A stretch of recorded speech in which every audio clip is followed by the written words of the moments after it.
Sharan garu. Yes, sir. Please start your video, sir. Yeah. Sharan garu, 11:15 sir will rejoin so that you can introduce Sharan garu that time. But we will go ahead with.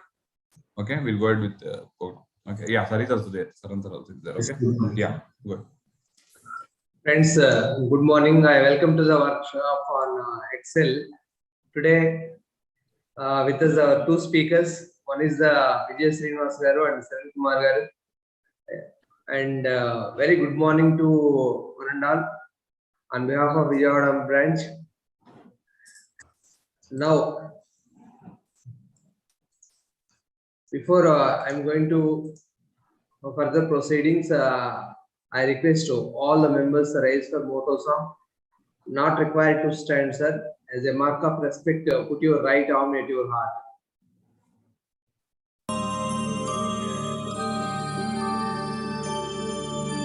Yaesha supteshu jagrati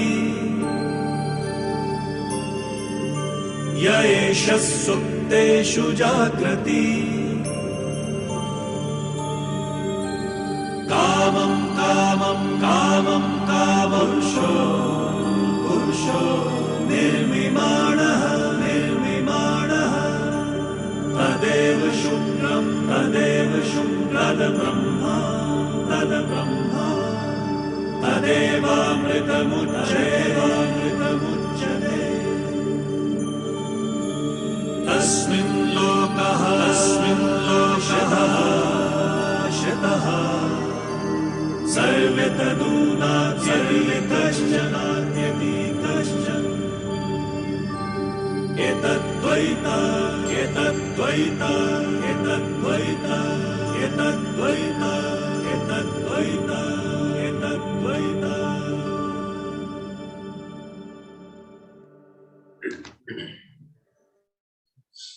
Thank you. And now I request our branch chairman, K.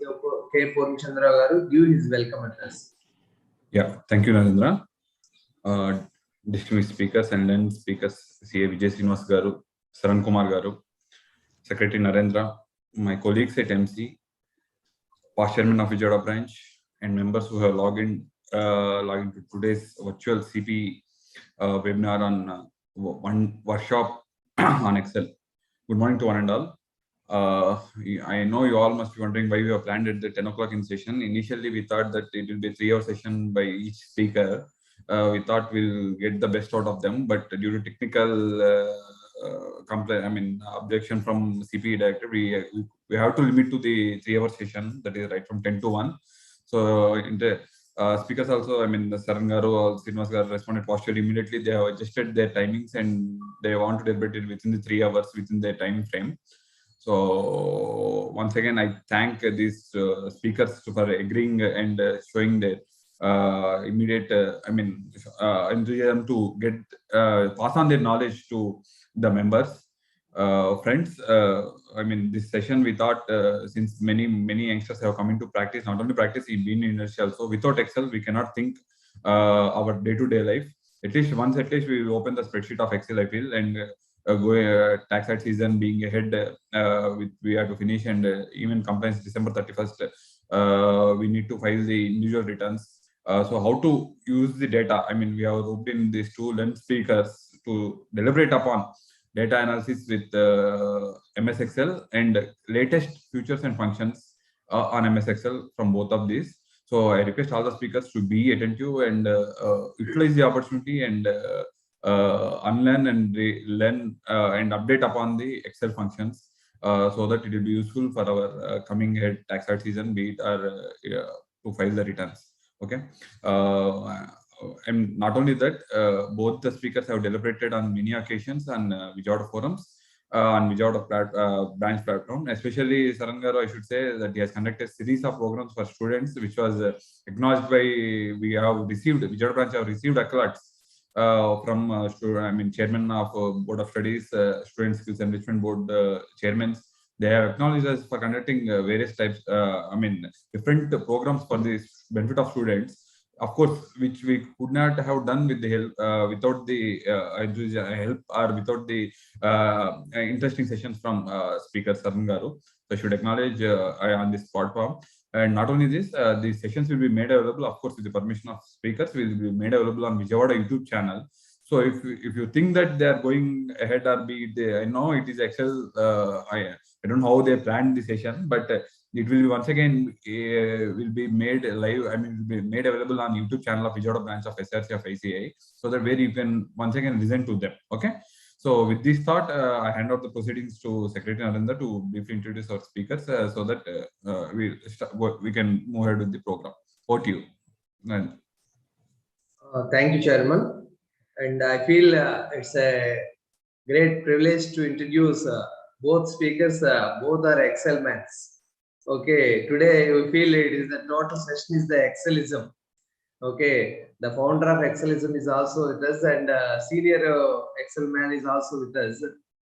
And first session is today's session. First session, data analytics analysis with the MS Excel by CA Vijay Srinivas garu. And next 1.5 hour session is going to be taken by our U Sharan Kumar garu on MS Excel, latest features and functions of the MS Excel.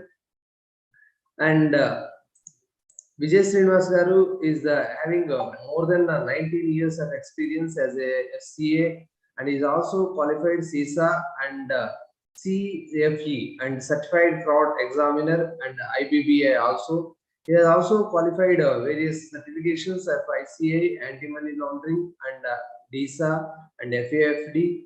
And also he is concurrent audit, India's indirect taxation. He has also done certificate course by the cyber security by CII GKO.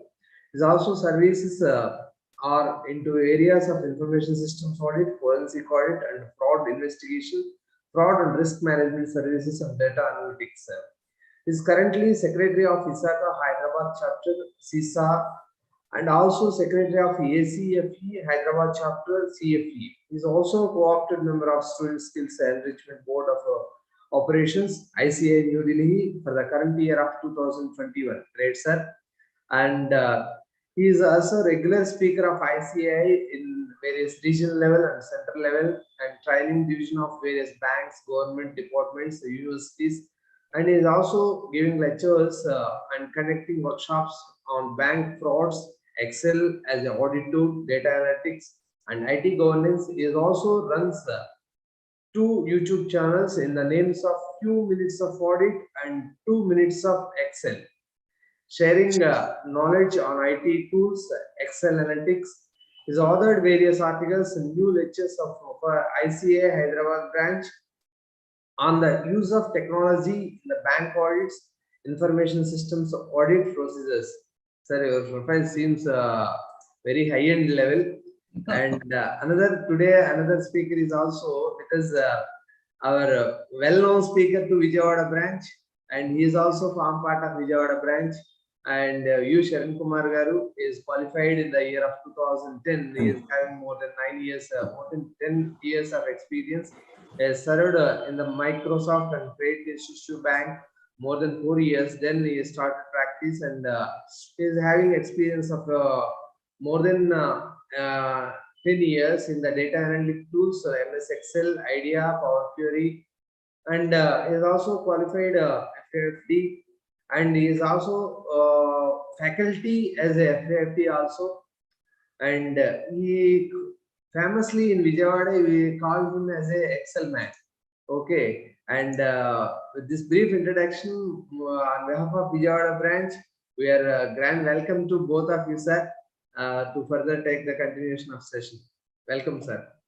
Thank you very much. So, friends, without wasting much time, let's start. And I would like to offer my thanks to Vijayawada branch for inviting us. In fact, I believe many speakers from ICA across India, it's like more than you wait for the opportunity. It's us waiting for the opportunity to share the knowledge so that we can meet so much such a large gathering like this thing, and also region wise, like the way Vijayawada is doing wonders in terms of imparting knowledge and all. So it's privileged to join Vijayawada branch, and I'm very much happy for that. And thanks once again for inviting me. And also sharing dais with Saran is always, in fact, he's the one who has forced me to get into this training, teaching. Otherwise, I was never given this thought, and all the credit goes to him for me coming into this particular stage of giving lectures or what. Okay, so shall we proceed with it? Yes, sir. You can. Thank you.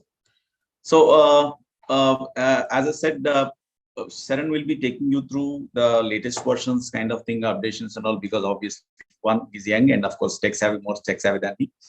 And for me, I'll probably take up this opportunity because the kind of session what we have, whether it is 1.5 hours or 3 hours, let's try to make it use in a quicker way. As Purna sir was also mentioning, anytime you have any doubts, you can come back to the YouTube video and just pause it or probably rewind it back and listen to it. So we'll quickly run through, not to waste much time off.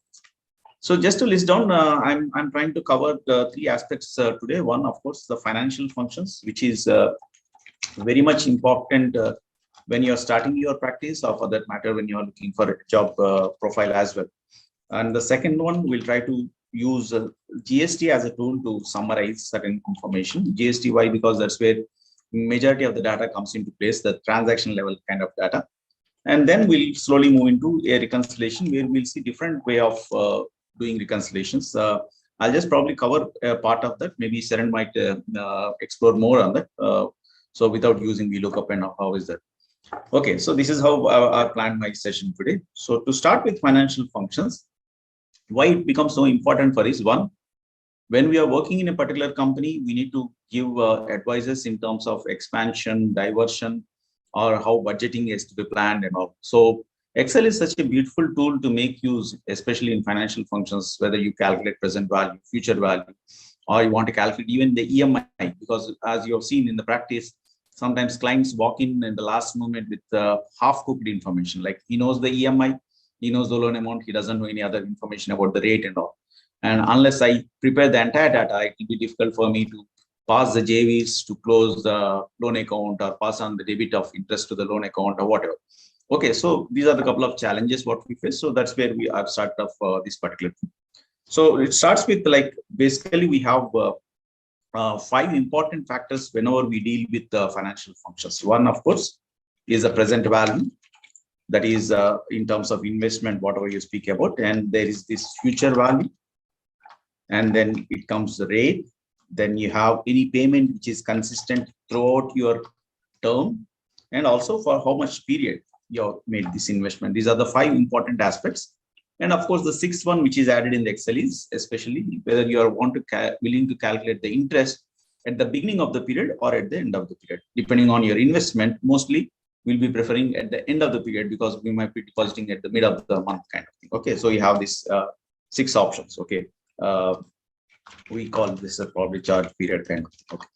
Now, what becomes important for Excel while understanding these things is, when you speak about financial function, either we'll be looking for an investment opportunity, or we are looking for something like return, getting in return, like something like monthly income scheme kind of things, or you might speak about recurring deposit. Now, if you compare both, recurring deposit is where the fund is going outside, out of our pockets month on month, and at the end of term, we'll get it back. When it comes to monthly income scheme, we initially outflow, there is the initial outflow of funds, and then month on month, we'll get it amount back. Okay. Now, how do we differentiate this for Excel? We make Excel understand that whether we are looking for a strategy of investment or whether we're looking for a strategy of repayment. So that is where the outflows, so the cash flows plays an important role. The way you define your cash flow, like say if I'm using positive or negative, will decide upon what kind of investment decision or calculation you're looking for. Obviously, when it is positive, that means you're receiving the funds. Okay, so accordingly, you will be mentioning this particular aspect.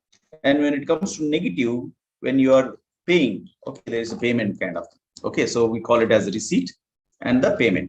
Okay, so it is depicted by using plus sign and depicted by using minus sign. So if I'm putting minus before in a particular value, that means I'm telling Excel that there is an outflow of funds, and you need to consider that accordingly while calculating present value, future value, whatever. Let's take up a small scenario to understand this much better. Let's say I'm trying to plan invest around 5 lakh, okay, for a period of say 2 years at the rate of 5%. Now, when we use these kind of things, obviously we say this is in years and we say per annum. And of course, this is the amount what we are speaking about in terms of outflow. Now, the problem here is when we say 5% per annum and we have the calculation of rate interest, which usually happens month on month, unless you say accumulation is happening quarterly or half yearly. So for this, it becomes very important to mention to the Excel saying that this, though it is per annum, my accumulation is happening on month basis. So that's where I have to divide it by 12 if I'm calculating on a monthly basis. Accordingly, the years also to be converted into months. Okay. Say, for example, at the same 5 lakh of amount, 2 years, how much I'll be getting at the end of 2 years? This is what the question I want to put Excel. Okay. So we are asking something like future value. So there you can use a function called FV to mention the function. This is the FV is the function where we say FV, then you have this rate. As we are saying that I want to calculate this on a monthly accumulation basis. So what I'll do, I'll divide it by 12 so that I split for each month, where out of these 2 years, which again I'm calculating on a monthly basis. So I'll be multiplying with 12. Then you have any payment apart from the initial amount, then you can decide upon. In this case, we don't have any. We are not adding any monthly contribution, so we can put 0. Okay, but there is a present value, that is we are investing 5 lakh. And because, as I said, it is an outflow, I'll be prefixing with minus and then mention that particular amount.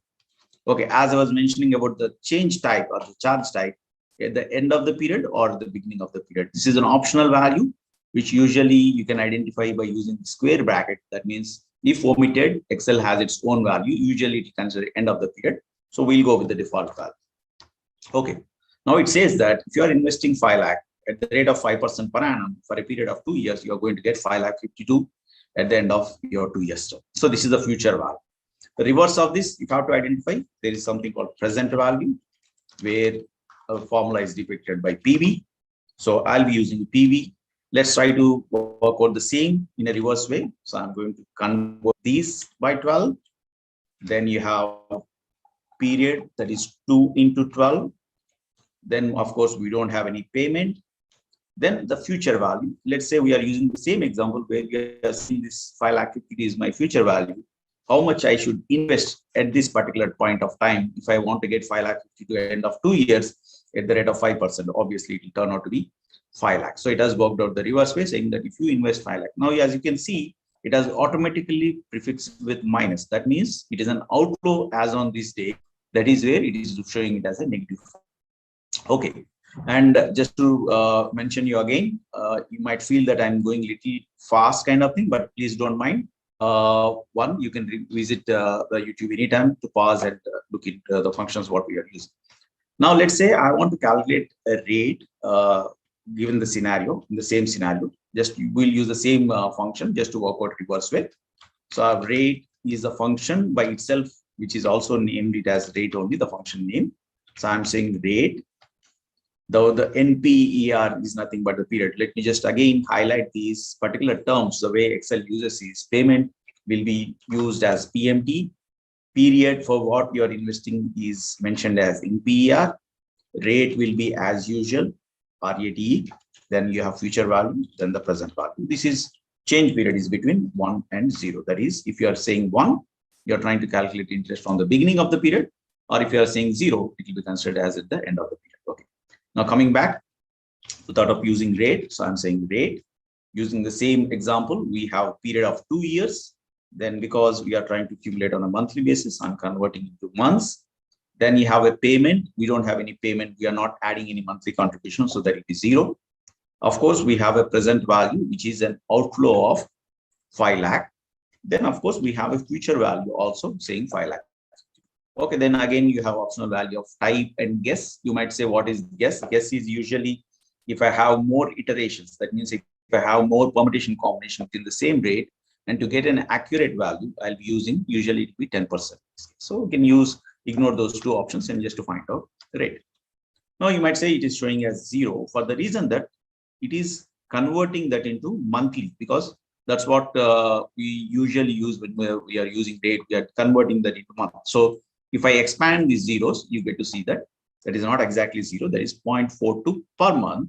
And if I have to mention in terms of years, I need to multiply this with 12, and it's exactly the same what we have used, working out in reverse way. Okay, so given scenario, the rate. Now let's work on the period as well, saying that the given scenario, how many years or months I shall be investing at the rate of 5% to get that future value kind of thing. So I'll be saying NPER, then the rate, we'll use this rate because we said monthly accumulation, I'll be dividing by 12. Then you don't have any payment, so that is going to be 0. Present value, of course, minus 5 lakh because we are investing. Then at 2 years, I'm getting this 5 lakh. So I'm putting this question saying that for how many months I shall be investing in the given values to get that particular outflow of 5 lakh.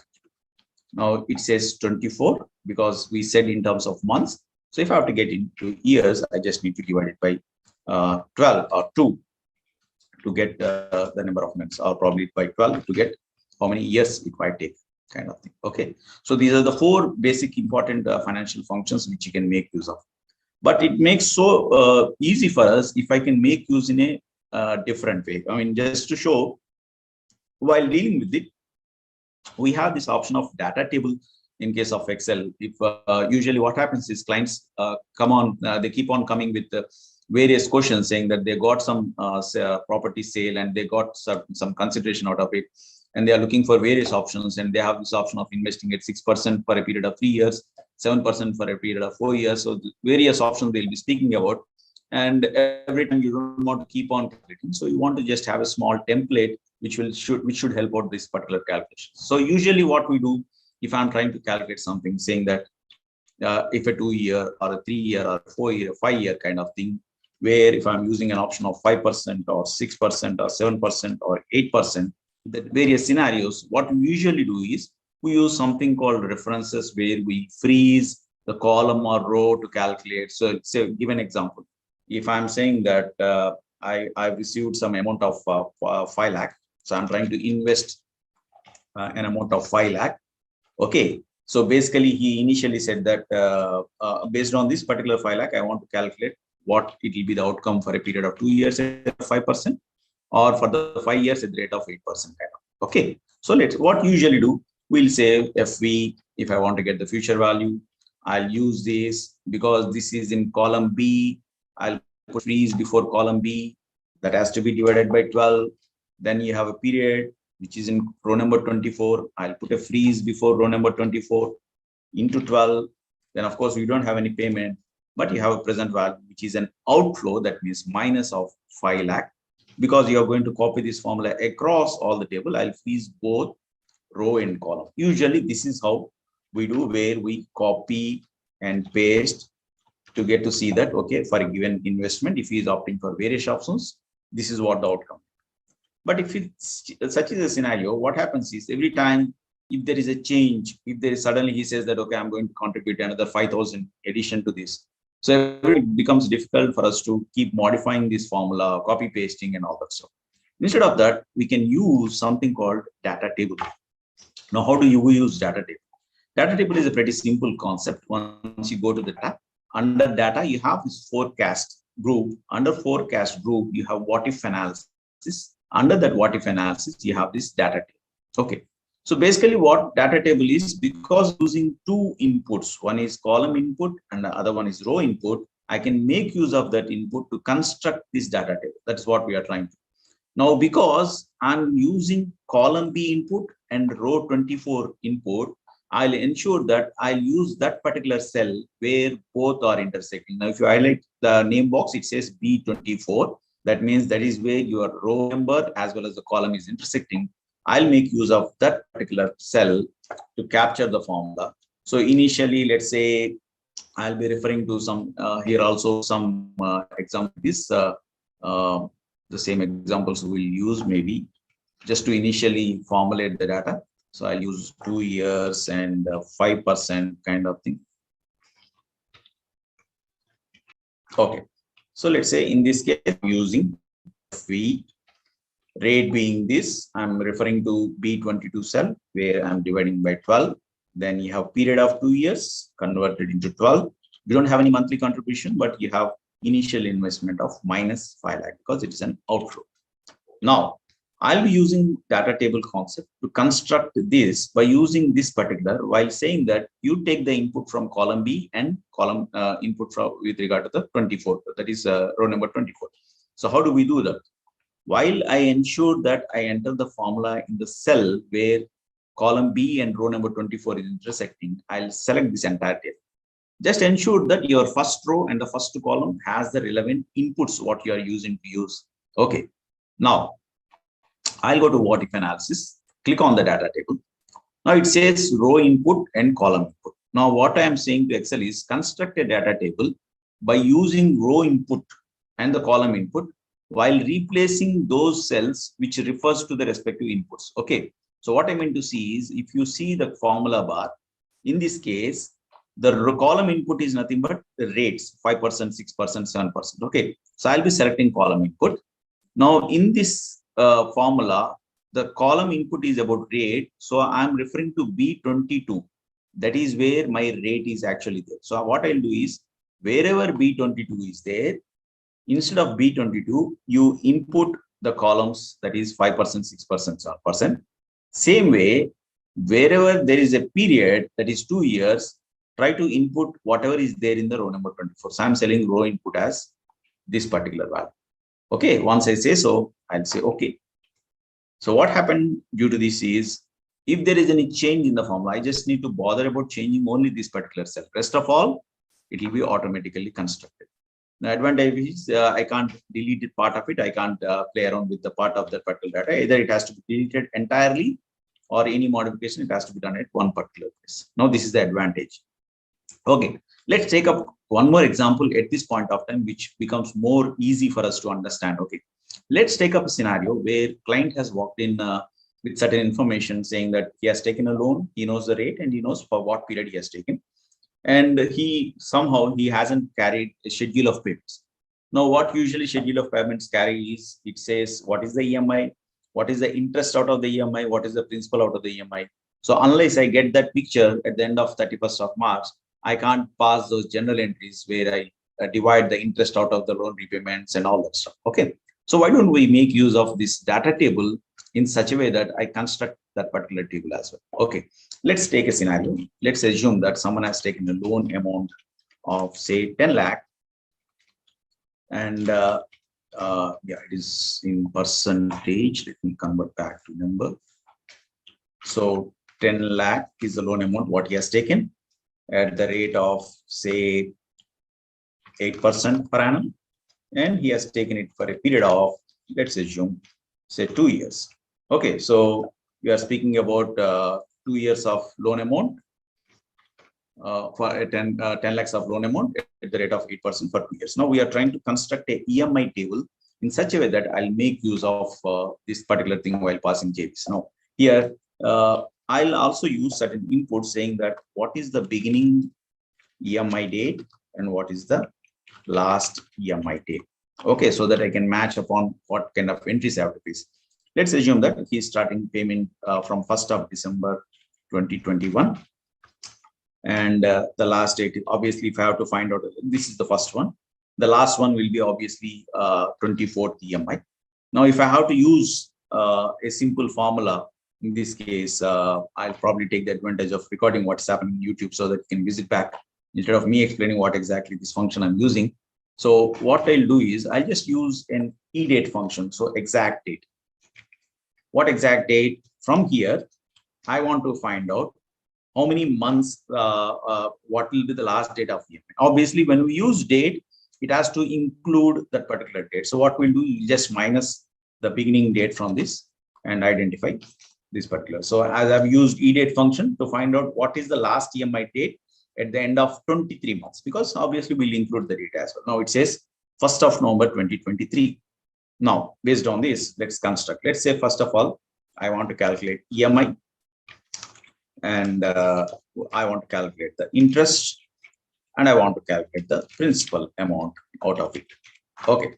So usually I'll just use the functions first. So this is a PMT is the function what we use. IPMT is the function for interest.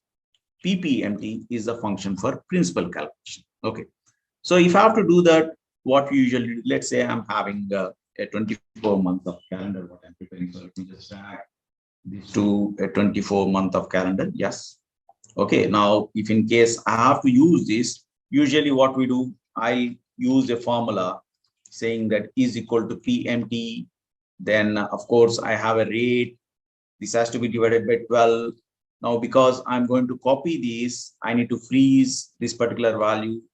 Then you have a period for which he has taken. It's also while freezing into 12. Then you have a present value, which is minus.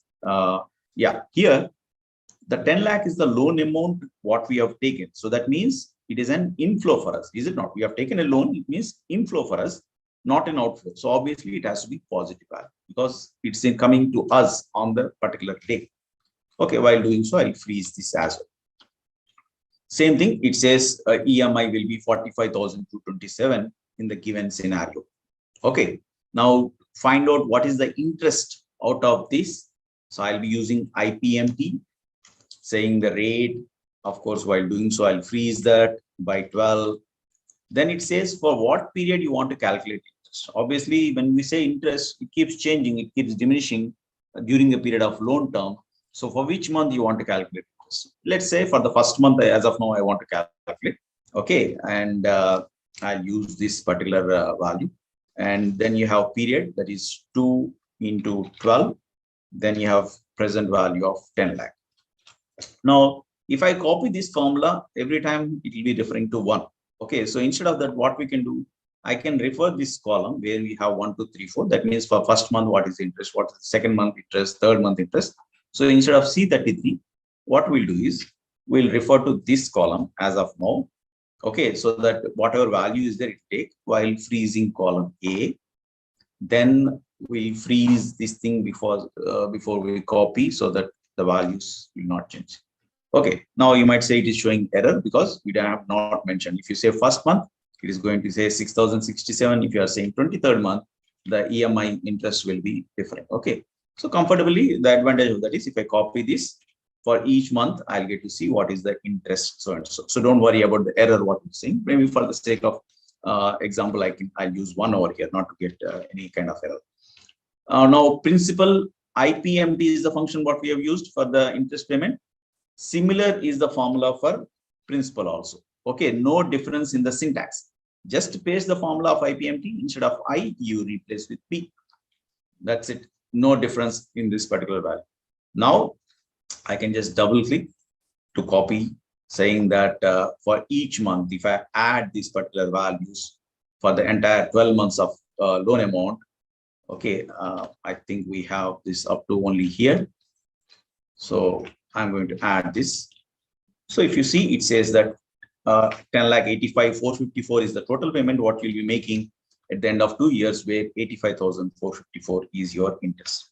Now, this usually we follow, but I don't want to make so complicated that every time I have to copy, I do modification, I freeze, I forgot to put some $sign, again come back. So instead of that, what we can do is I'll make use of another way of constructing the what if table. That's what we have learned earlier, is it not? We have used a what if table. So for doing what if table, I don't need to freeze this particular values. I'll just let it be a specific reference, remove the $signs. Okay, so wherever you have that, just remove those $signs, even for here and this as well as this. Okay, now while doing so, instead of A38, let's refer this particular value so that I'll get some calculation out of it. Coming to the principal, here also, I'll just remove the $sign, get rid of $sign, and here as well. Okay, now we'll refer to this particular value. So I can use this particular value as input and construct. Okay, now first step, what we have done, we have calculated the EMI, we have calculated interest for the first month, principal for the first month. Just to give some good look, I'll put minus so that I at least the display sake, I'm not getting all in red kind of thing. Okay, now what we do is we'll construct data table for this particular 3 aspects, EMI, interest, and principal, while making the input of for which month I'm trying to calculate. Okay, just follow closely. As I said, you can visit back again anytime. So while using this first column as my input, I want to construct PMT, IPMT, and PPMT. That is in EMI interest and principal based on these inputs. So what I'll do, I'll say data, what if analysis, data table. Now we are having column input over here. So I'll be referring to column input. Now out of this particular column input is nothing but for which month you are trying to calculate. Now in this interest calculation and the principal calculation, we are referring to this as my month for which I'm trying to calculate. Okay, so I'm going to refer to that. You might say EMI, nowhere it referred to which month, it is going to be equal. Okay, so the advantage is if it is referring to this cell, it will modify. Otherwise, it is going to copy the formula as it is it not? I'll just say okay. So that's it. What we get to see is a perfect EMI table without much issue while using. Now anytime I come back over here, I can't mess up with the part of the table, but at the same time it has constructed my entire part of the table. Okay, now here one more catchy point here. What you can do is if I'm sharing this particular file with the client, okay, and I don't want him to disturb any of, or for that matter, this is the many times what happens if you are dealing with the CMA data or you're dealing with the valuation kind of exercises where you do beta valuation and all that. You will put so much of efforts in formulating or calculating our functions. But if you share the same Excel file to the client, you might be worried that I'm sharing so much of crucial information in terms of how I am doing calculation. You want to protect it. Okay, so there is a simple tip of protecting. What usually you do is, let's say you are giving access to this particular file to the client. Okay, fine. I'll ensure that I'll not give any clue about saying that I'm going to protect this file. So usually what we do, every cell by default, if you say Control+1 as a shortcut, you'll get to see the formatting of cells. If you go to the protection, you can see that by default, every cell is locked. Okay, so what I'll do is if I have to protect it, I'll just use this. Let's assume that I want to unprotect these things. Control+1, I'll remove the lock. Okay. Okay, this is this part of the table. What it says, it's the option what it's saying. So I'll say I'll remove the lock. Fine. Once I have done that, next step what I'll do is these are the places where I have my formula. Is it not? I want to protect this without being displayed to the client. I'll again use Control+1 on these. I'll use something called hidden. I'll say hide. Fine. I've unprotected the sheet. In terms of unlocking the sheet and also hidden these particular values. Okay, now once I use this password protection, what I am trying to do is I'm giving access to the entire file to the client. At the same time, I don't want to display these particular values. So what I'll do, I'll protect the sheet, ensure that you select only unlocked cells because that's what you have done for the entire sheet. Let's say I'll put some dummy password 123, confirm the password 123. Now, immediately, anywhere he can access, okay, anywhere he can access, but except for the formula bar. If you see, because I've hidden that, he can't see the formula. Even if he says F2, he can't get the formula displayed. Okay, so that way I'm protecting my formulas at the same time giving access to the client because nowhere he'll get a clue that this is password protected because I've done this for the across sheet. Okay, so that's one advantage.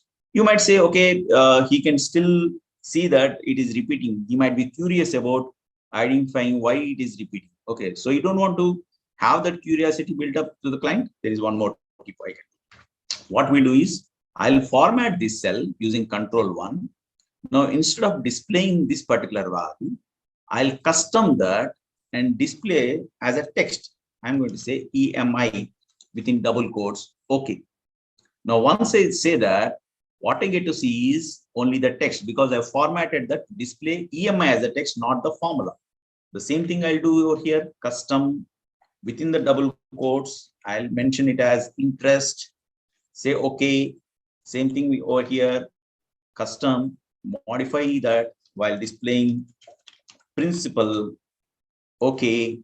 Now what we get to see is if I protect my sheet saying protect 1, 2, 3, enter, 1, 2, 3, enter.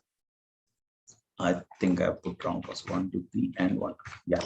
Now, what he sees is he can access the entire file, fine, great. He sees the heading EMI, interest principal grade. Even if he goes over there, because we have used in hidden, he can't see the formula. Okay, so you're not giving any clue that there is a formula behind that while protecting with the text format, and also using hidden function to hide those. Okay, so that's a great feature what you can make use. You can use it in various levels, especially like CMA data as I was saying. Okay. Now to move ahead, how about using this feature as part of let's say in case of GST? Okay, what best I can make use in terms of GST. So let's say, let me just identify a particular file. Yeah, let me use this particular file, which is actually meant for some other purpose. Okay, so let's say I have this 500 rows of data. Let me reconfirm whether I'm sharing the same screen. Yes. Okay. Now, if I'm using this particular 500 row of data, let's assume that this is a GST outward supply. You have GST numbers, you have HSN code, taxable value, so and so. Usually what happens, the client will prepare his GST at 3B, and the challenge what we face in case of client is he'll be saving it in month of April, while April might have 30 rows. Okay, and he'll save as file in the terms of May. May suddenly there are 10 more transactions, but the formula what he has copied from April is summing up to only 30 rows. So there are chances of missing out the additional 10 rows. So these are the typical errors what we might come across when we go for GST or 9C audit or whatever. Okay, so there again, so much of debate happens, so much of suddenly amount comes in interest and all that. So when we do so, the challenge for is how do we summarize each month of that? Usually what we do, I input a column saying that I want to calculate it based on a month using a text kind of thing or whatever number kind of thing. So there is this formula of date of formatting called text. What text does is it will format any kind of number or date being also a number. It will format in whatever format text you want. Okay, say for example, I want to format this in terms of month as a full form. So I want to get month in full form. I'll be using M 4 times, close it. It says April because it has converted the date into a monthly format in a full form. I copy this. I'll get to see for each month it has converted that. Now this is usually what we do when we want to summarize. So I want to get the same month-wise summary. So I might say I'll use this function of unique where I want to capture only the unique values of each month. Fine. Okay, I want to get the summary of taxable value. So let me just copy the headings as well from here so that I get proper inputs.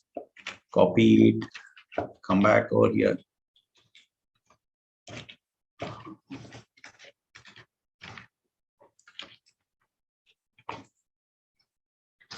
I think I've missed out something.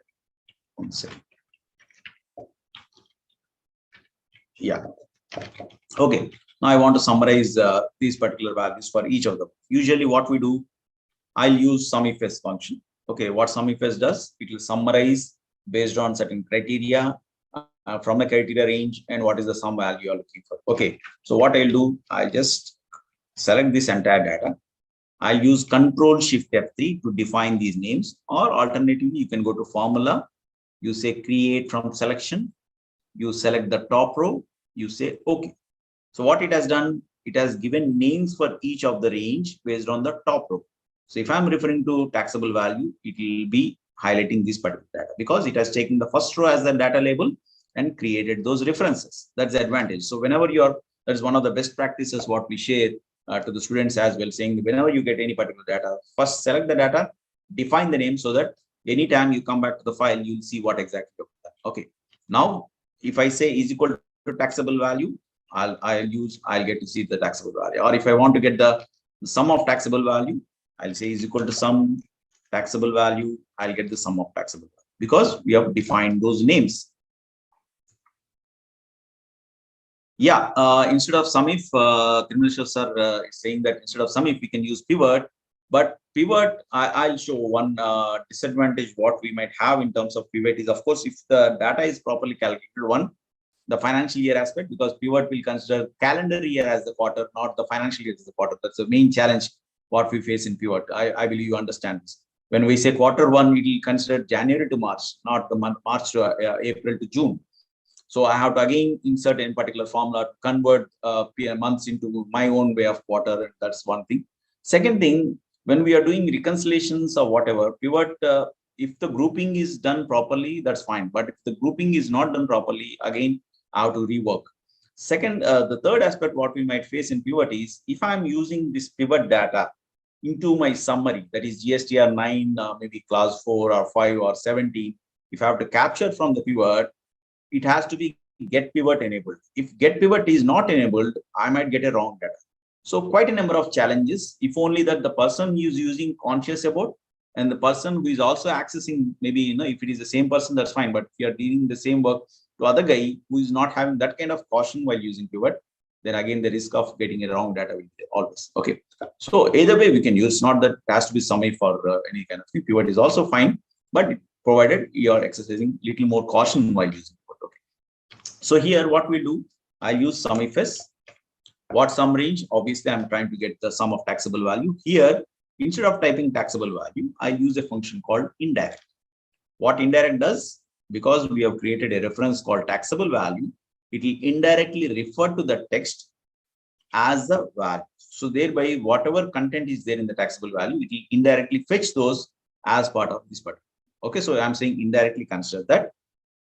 Then the criteria range, obviously we are using this month text as a criteria. So I'm saying month text as a criteria.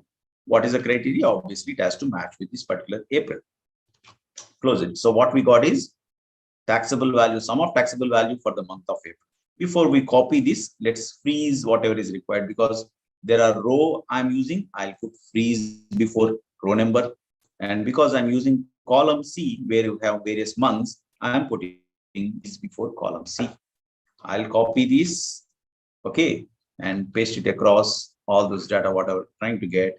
So thereby what we get is sum of each those particular value, taxable value, CGST, GST for each of them. Okay. Now, if you see, there are series of steps while performing this activity. One, I have to insert a column, converting those dates into months. That is one challenge. Second, while of course summarizing for each month, each of the heading, if there is a change in the formula, change in the calculation, again, I have to rework all these things. Now, here is where I'll try to use the data table concept. One, what we have used in the case of EMI, I'll try to use the same concept over here. But to do that, instead of using this column text, let's assume that I don't have this column text. Okay, I'm not using this column text. I'm just using the month data. So what I'll just replace the sheet and get rid of this particular data, this particular column. Fine. Okay. Now let's have April and all those months what we had thought of. Okay. Now let's assume that this is the structure of data what we received, and we don't have any column of month text and all. Usually why you should be preparing for this is if I'm permitted in the client place or could be any bank or whatever for that matter, there might be restriction in changing the structure of the data. If it is protected, I can use it, but I can't disturb the structure where I can't insert certain columns and all that. Okay. So in that scenario, how I can do the summarization. So before we use that, I'll just use another function called sum product. I believe a couple of you people are aware of it, or maybe you would have come across this particular. Basically, the purpose of sum product is to product various arrays and get a sum of. Okay, let's say I am saying that this particular taxable value, and there is this rate column. Let's assume that this is the rate column across all the values. Okay, so what I can do, I can say sum product, where I define taxable value, that is I'll say is equal to sum product taxable value. Okay, based on the taxable value, of course, I'm referring to some other sheet. Okay, from here I want to use this array. So what sum product does is it will just multiply those two arrays and get a sum of. So what it has got is the entire GST for the given taxable value. So it has multiplied column J with column B, then got a sum. But the advantage of using sum product is because this is used as an array. When it is an array, this is a concept of array. Usually Office 365 has inbuilt concept of array where you have this spillover or working out the formulas on multiple data at the same time.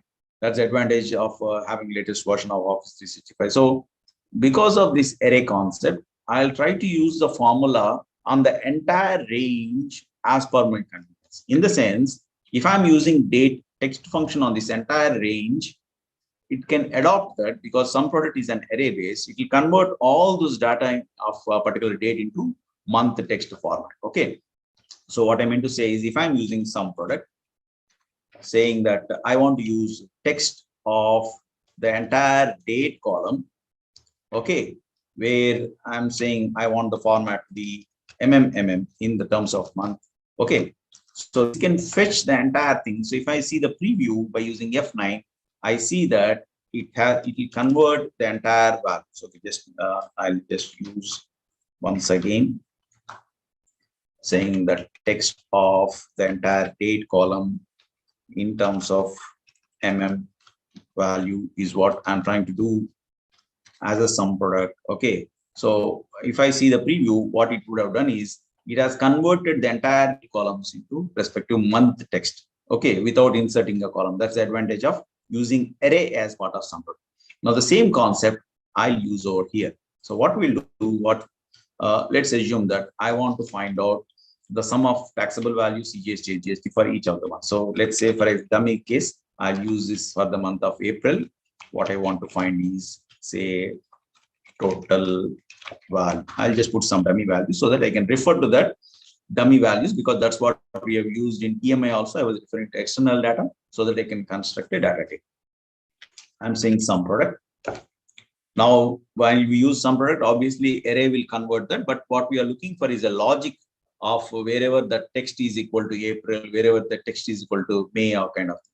Because we are using logic, I want to convert those logics that is true or false into 1 and 0. Okay, it might sound little, probably you can just spend time in understanding what exactly is sum product. Maybe that way you come back over here and try to use it. Okay, so I'm trying to convert those true or false into 1 and 0s by multiplying 1 into.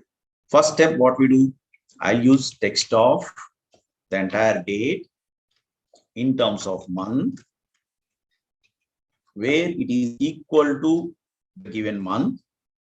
Then I'll close it. So it would have converted that particular text logic.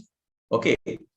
Based on this, I just want to get the sum of those total value, whatever. Okay. I'll just close it. Let me just cross check indirect. I'm not used indirect because I'm referring to that particular text. Oh, now what we got is sum of total value for the month of April. That's what we have done using sum product, where I was saying that convert these dates into months. When that month is equal to April, pick up the total value of that. That's what we have done. So if I'm saying May, I'll get the total value of May. If I'm saying June, I'll get the total value of June. Now what we do, we'll use the same concept of data table. Just select the entire data. Okay, because this is the cell where my column input and the row input are going. I'll go to data, what if analysis, data table. My column input is month. So this is being referred from here. And my row input or the taxable value or whatever, it is being referred from here. I'll say, okay, that's it. At one go, we got all the summary of each month for the respective taxable value, total GST, whatever.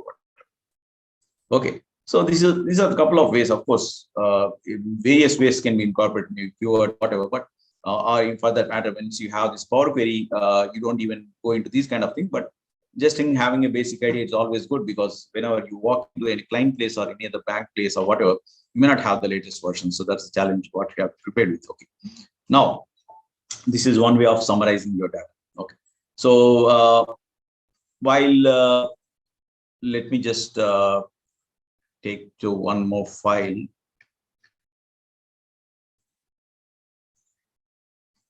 Okay, now as I was saying about if I'm using pivot, what I have to do is, first of all, I'll summarize based on the source file. I would have inserted a pivot. So I would have said insert pivot table into the new sheet. And if I have to summarize for each type of sale, so I'm going to say type of supply, where I want to get summary of respective taxable value or IGST or CGST, all that I would have got the summary of value kind of thing. Okay. Now, if I'm trying to present this in the given clauses, as I was saying, if only my get pivot is enabled, that works fine. Because if I'm referring some value over here, let's say if I'm referring this particular cell, okay, if it is get pivot, then only it will get the particular value. By chance, if someone has disabled it or the value is not properly designed, so let me just disable it. So here, if I'm referring to this particular data, I'll refer to this, and by chance sorted the data in some different order. So again, I might get a wrong value. So if I'm saying sorted in a different value, let's say I'll say largest to smallest. So what I get is a wrong reference. Okay. So if only get pivot is enabled, it will pick up from this particular cell only every time you change. So that's a challenge what we have to face when we are using pivot. Okay. So in that case, if I have to get the same kind of summary as I was using Sumifs, I can comfortably use Sumifs also. So before that, let's say I want to define these names. That's what we have used. Control-Shift F3.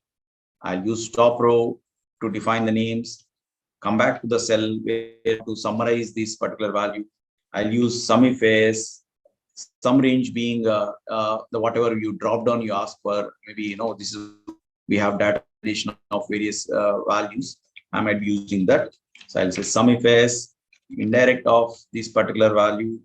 While doing so, freeze this particular cell, and based on various criteria, one criteria is type of supply, because that's the column name what we had, where it is matching with this, freeze column B. Then the second one is we are looking for which month it is in.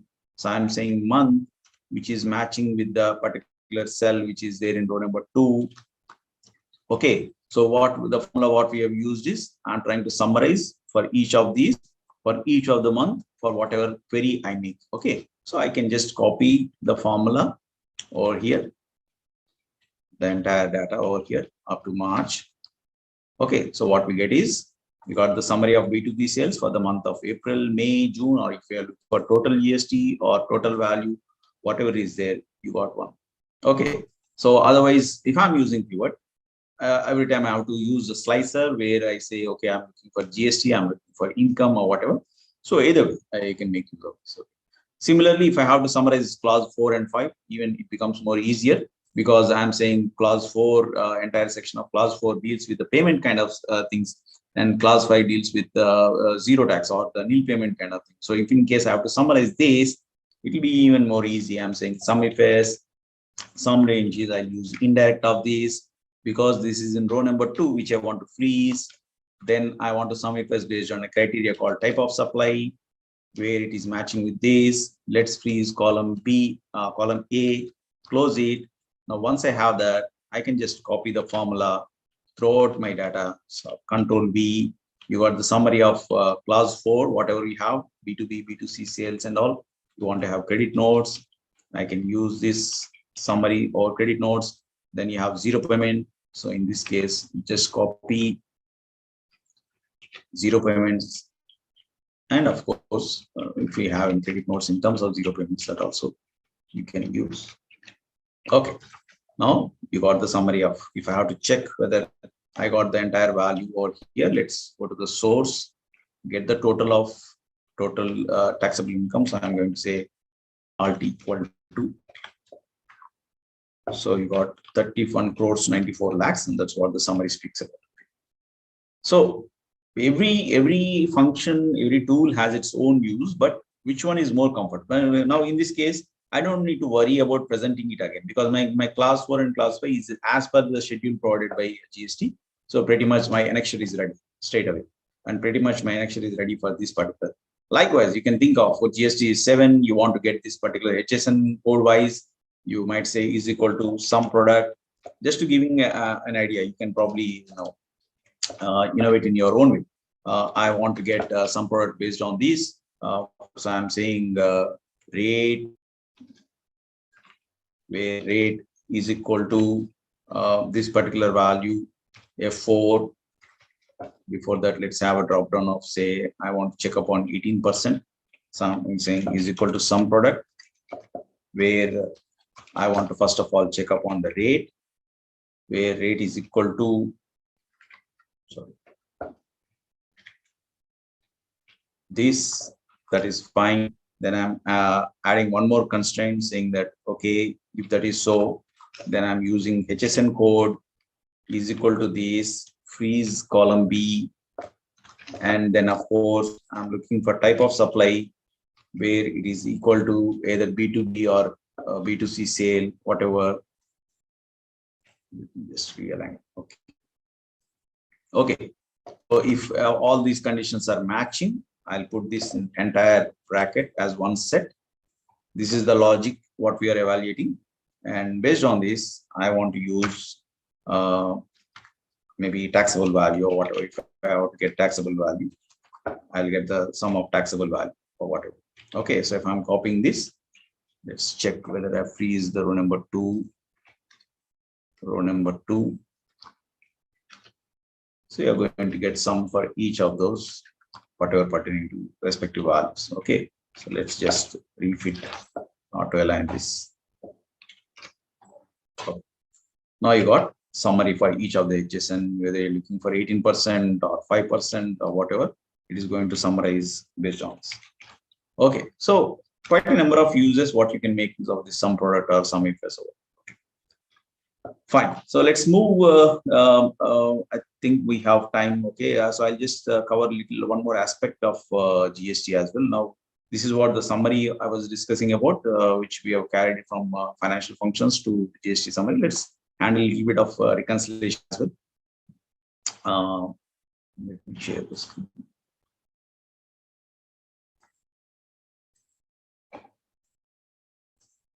Okay.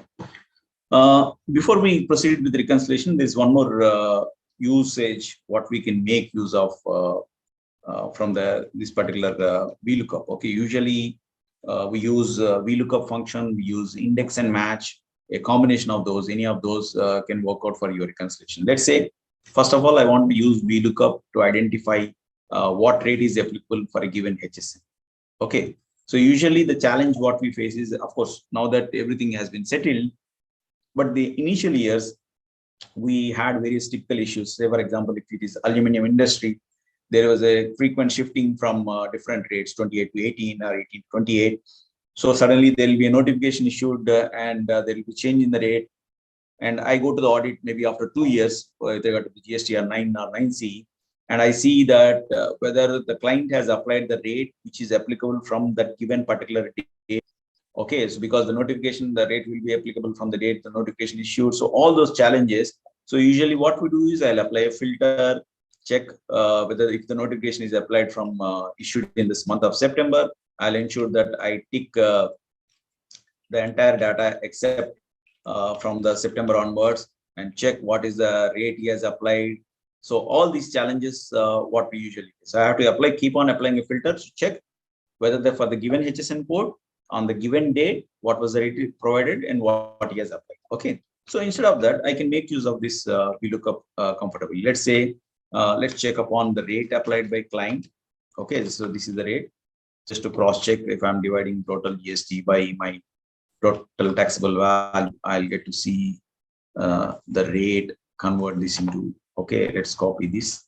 So I get to see that client has applied 18%, but for the given HSN, okay, on the given date, rate might be something different. Okay, let's assume that these are the various rates they have issued for the given HSN, and on 10th of July, there was a notification issued saying that for the given HSN, 18% has converted 28%, all these kind of things. Now, how do you deal with this? So this is where I can make use of VLOOKUP perfectly. So let's say I'll use rate as an audit. Okay, where I want to evaluate the rate. So I can use VLOOKUP. What I'm looking for, obviously I'm looking for HSN code. So I want to look for this HSN code, where I'll be looking for in the, of course, in the rate master. So what I want to do is for the given HSN, what was the rate applicable on that date is what I want to capture. Okay, so I'll use that while using VLOOKUP. In case of column, I'll use a function called match. What I'll do is I'll match the date, whatever we have, okay, with the column headings, what we have. So match, what you usually do, it will match lookup for a particular value in the given lookup array. Array could be column or row, and wherever it is exactly matching, it will get the position value. So if I'm looking for a match of date in the given column, if my date is say 1st of April, it will say column number 2. If my date is 16th of September, it will say column number 4. So thereby it fetches the rate which is applicable as on that particular. This is what we are trying to do by using VLOOKUP and match. Okay. So here I want to get a match as an exact value. And because I'm using HSN, this also I use an exact match. Before we proceed, let's freeze whatever is to be copied. Freeze it, enter, and copy. That's it. So what we see is, let me just cross check wherever I am not freeze. Okay, this has to be approximate match. Yeah, I got it. Fine. Because when we are using match of the date as a number, it has to be approximate match. So what we got is for different rates. No, still there is some mistake. Let me just cross check where exactly I've gone wrong. I'm looking for this value in the rate master. Let me just redefine this. Just give me a minute. So I'm saying VLOOKUP of HSN code, where I want to select this data, use freeze. In this, I'm trying to match the date value, where I'm looking for the given date, freeze it as an approximate match, where I want to get HSN as an exact match. Okay, somewhere I'm not used it properly. Yeah, B1 is not freezed properly. So this is what, again, a couple of challenges what you will face if you're not freezing the data properly.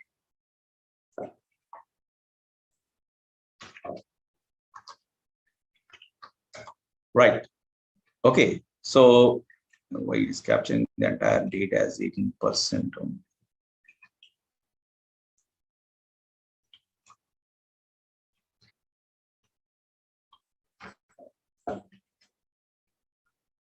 One second.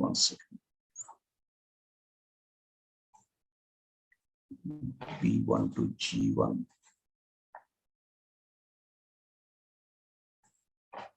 Anyway, let's not waste much time. See, basically, concept is pretty much, maybe I'll try HLOOKUP, do it in reverse way. Let's say I'm looking for this in the given data, freeze it. And control backspace is the shortcut we use whenever we are not in the active cell. You want to come back to the active cell, you can use control backspace. So I want to look for this HSN code, where I'm trying to match this as an exact match. And I'm using approximate match for this. Okay. Yeah, it has actually worked only somewhere. Yeah, because of this. As you can see, it has worked out 12%, 12%. So usually client has charged 18%, but as on the date, based on the rate master, there is a change in the rate and thereby it is captured. Okay, so you can use this VLOOKUP along with the match to capture this. Okay, so this is one way of reconciling. Validating the rate kind of thing. Okay. Now to move ahead in terms of reconciliation, I'll just cover the important aspect of reconciliation. What kind of challenge what we face in reconciliation is when I'm trying to reconcile my purchase register with GSTR 2A, it's always either way I'll have multiple supplies from the same GSTN number, or I might have the same vendor would have given multiple supplies kind of thing. I mean, either way I'll not have unique values. So the same customer I might have multiple times, and our same vendor might have multiple times, and also he would have handled various other assignments, other services as well.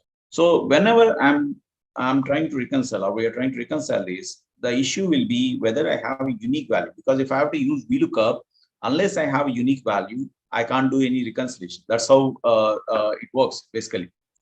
So in that case, how do you do that? Okay. So what we do is, first of all, we'll try to calculate some unique values of that. So I'll say unique value. Just give me a minute, please.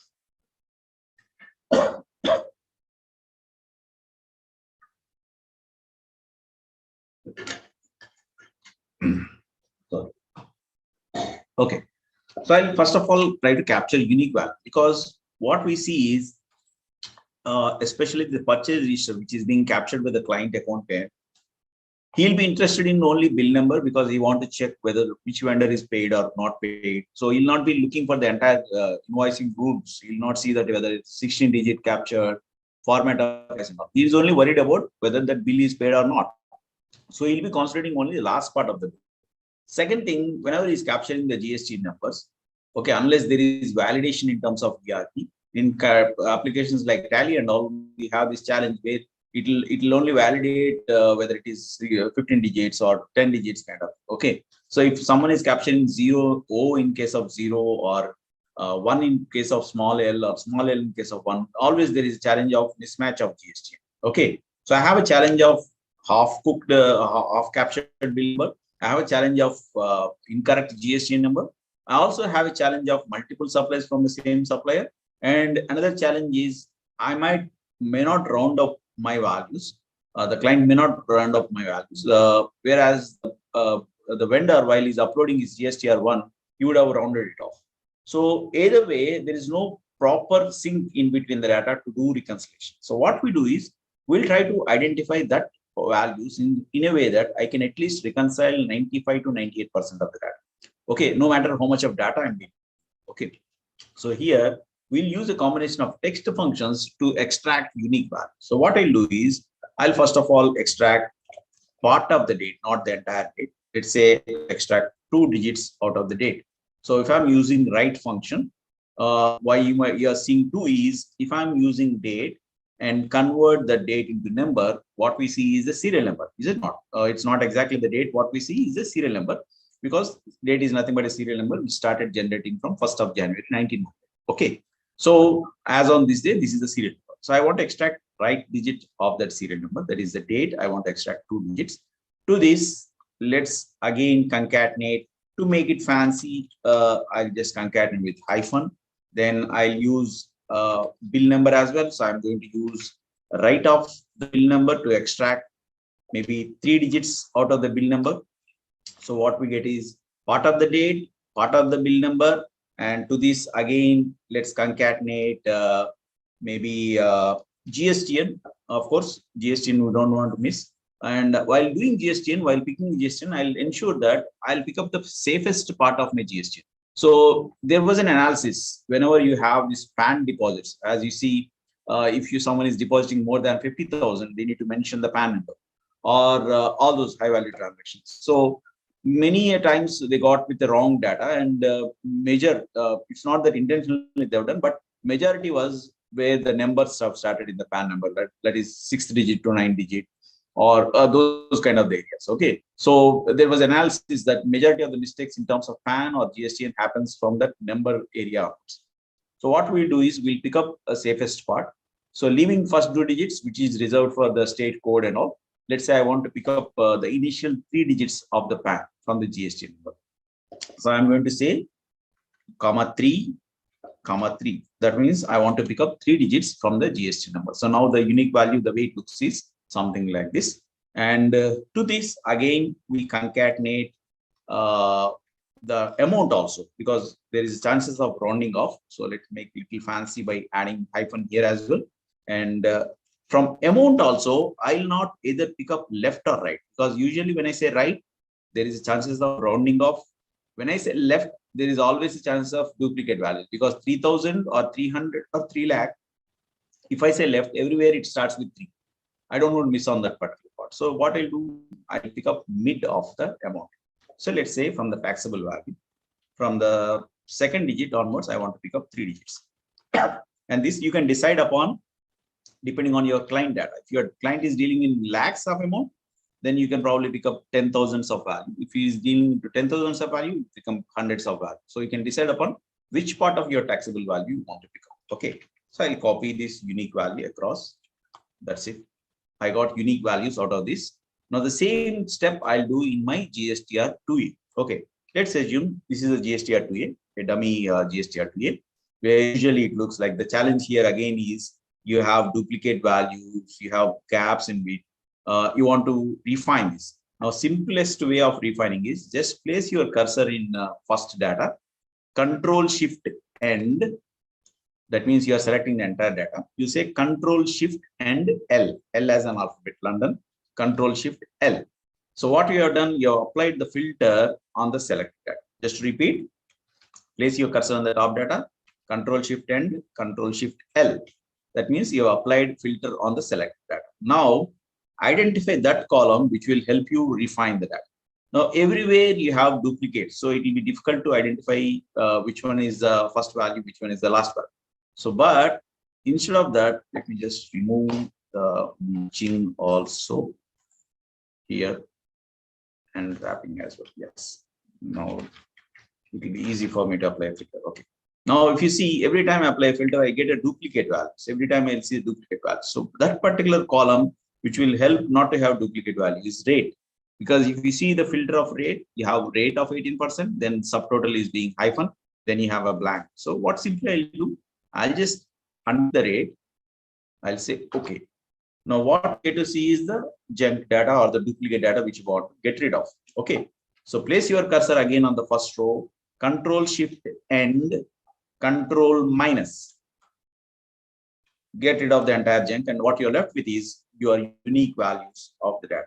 Okay, now I have a proper data to reconcile with the purchase register, the GSTR B2B. Okay, this is one of the sheets what we get in GSTR apart from B2C and all. Now here, as I've done in case of purchase register, I want to create unique values here as well.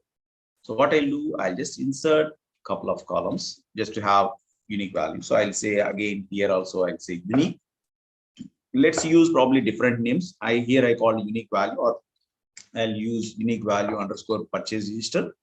And here I'll say unique value underscore 2A, something like this, just to identify both being different. Okay. Now we'll do the same steps. So here we have captured part of the date and part of the bill number, part of the GST number, and also part of the amount. Let's do the same over here. I'll say write off date. That's what we have started with. So I'll go to the date. I want to pick up two digits from the rate. To this, I've used a hyphen. Then we have used right part of the bill. So from the bill, extracted 3 digits. Let me just zoom a little, 1 second. I think screen is too low. Okay, fine. So I'm using right of the bill number, date. Then I've used right of the bill number where I picked up the 3 digits. Okay, then to this we concatenated the GST number. So GST number over here. There I've picked up from the 3rd digit 3 digits, and to this we have again concatenated a hyphen, if I remember correct. Then I've used mid of taxable value. So from the taxable value, we will extract a part of the taxable value. So here I'll say from 3rd digit onwards, if I'm correct, if I believe 2nd digit onwards, let's cross check anyway. Okay. So here, as you can see, the guy who has uploaded the GSTR1 has rounded off, but not in case of a purchase. So just to cross check whether we have used this, of course, from the 2nd digit, we have used 3 digits and the same combination we have used. Now let's copy this across. Now we have a proper unique value to capture, to reconcile this data. Okay. Now, when we do reconciliation, obviously I have to do it 2 ways. One, purchase register to GSTR2A and GSTR2A to purchase register. So what I want to capture taxable value of from 2A over here. Okay. So what I'll do, I'll use XLOOKUP. I believe all of you are familiar with this XLOOKUP. The concept of XLOOKUP is nothing but it is advanced version of VLOOKUP, where they made part of the choose, they made part of the approximate match in terms of descending order, all those things like wildcard entry, everything has been made part of XLOOKUP. Okay, like get familiar with this XLOOKUP, more comfortable than VLOOKUP. Okay, so here I want to look up for this particular value. Now, before we do so, we'll try to rename this particular column so that I don't have to use mouse. So I'll go to formula, create from selection, top row. So whenever I say unique underscore value, it has to refer to these. And thereby here also, let's also, for the sake of easy understanding, we'll call it taxable value. Define these, create from selection, top row. We have defined this name as well. Come back to the purchase register. Here we do the same. Define these by using these. And in case of taxable value also, we use something like taxable. Let's use, let's not use blanks and all, because when you are trying to label, it will not allow blanks anyway. So I'll say 2A. Now I'll select this, create from selection, top row. Now, whenever I refer to those respective columns, I'll get to see that these are the values which is referred to. Okay. Now come back over here. Let's start doing reconciliation first. I'll say is equal to X lookup. What is that I'm looking for? I'm looking for this. Where I want to look up? I want to look up for this unique value in GSTR. So I'm going to say unique underscore GSTR2A, based on which what I want to fetch. I want to fetch taxable value from GSTR2A. That's it. Okay. So by default, the advantage of XLOOKUP is in VLOOKUP, the optional value, there was an optional value where by default it was approximate match. So that was the risk what we had in VLOOKUP. And fortunately, XLOOKUP that has been removed. So we don't worry about whether it is approximate unless you go for additional options of descending or approximate match. Okay, I can just copy this. Okay, so I'll just say if any difference is there between these two, differentiate taxable value of this minus the taxable value what we have captured from the GSTR2A.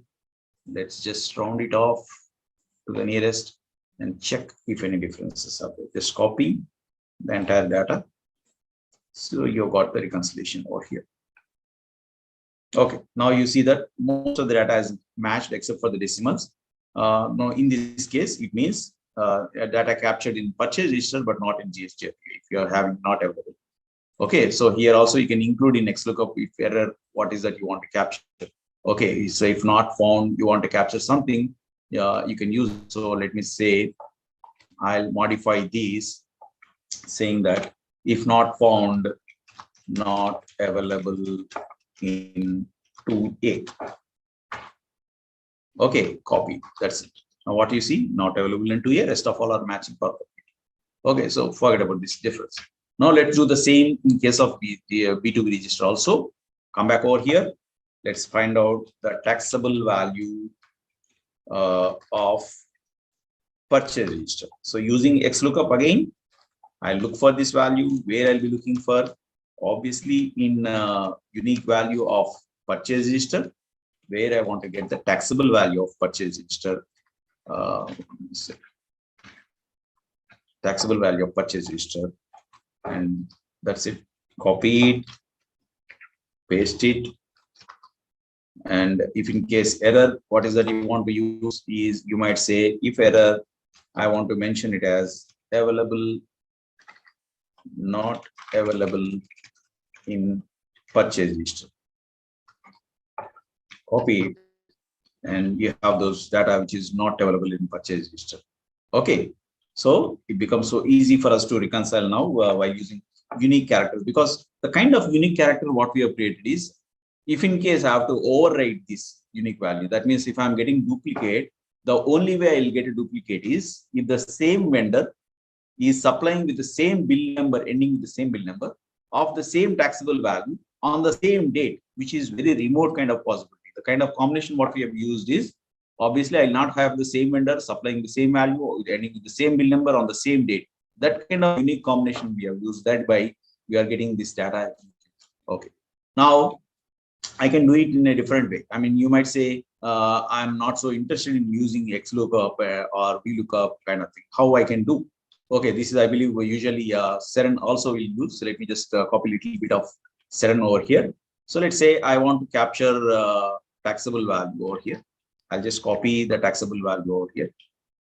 Okay, so we have the unique value of GSTR2A and we have taxable value of GSTR2A side by side. Okay, then we do the same. We'll say I want to capture the taxable value of this particular value over here. And let's say I want to insert over here. Okay, this is a different, separate way of doing reconciliation where you don't want to use VLOOKUP. You completely want to avoid VLOOKUP, but still you want to do the reconciliation. So beauty of this is I placed my adjacent column where first column I've ensured my unique value. Second column, I captured the taxable value of the purchase register. The same thing I done in the B2B, where the first column I have used as unique value, second column as the taxable value of GSTR 2E. Now I want to do the reconciliation. So what we do, I'll just place my cursor over here. I go to data. I click on this consolidate tool. Okay, what consolidate tool is? It will just summarize. When you say summarize, it could be sum, it could be count, it could be average, anything. I want to summarize these two into one place. Thereby, I want to identify which one is available in what. Okay, so I'll ensure that my top row, that is the column labels, is selected. My leftmost column, that is the unique values, are selected accordingly. So I'll go to the first table. Here, for your kind information, I'm not using VLOOKUP. I'm just using a simple tool called consolidate, which is available in Excel. Select the data, add it, fine, you're done for the purchase register. Go to the B2B, select the data, again add it. That's it. Forget about the rest of all VLOOKUP and all, you say okay. So once you say okay, what we have done, wherever unique value is there, it is summarized those while cap GSTR 2A or GSTR PR. Now my remarks come over here, pretty simple. I'll just say, maybe I'll use difference if required. So I might say this minus this or whatever. So I'll say this minus this. Let's get a proper decimal over here. Copy the value and paste it over here. Now, wherever there is no difference, I would say available in both PR and 2A. Okay, so wherever there is no difference, if I am applying a filter, let's say I'll use difference and I'll use Control-Shift-L, apply a filter. So except for these negative and excess values, these are available in both GSTR 2A, and those, if in case it says GSTR 2A, taxable value PR, taxable value 2A, taxable value. So that means this is available over here, not here. So I'll just capture saying available in 2A, but not in PR. Same over here, if you go further, this is available in PR, not in 2A. So I'll just capture saying available in PR, but not in 2A. Simple. Using consolidate tool, you have not used XLOOKUP or VLOOKUP, you are not comfortable with that for some reason, you can use this consolidate tool, thereby you get the reconciliation what you're looking for. Okay. Do we have Saren sir here?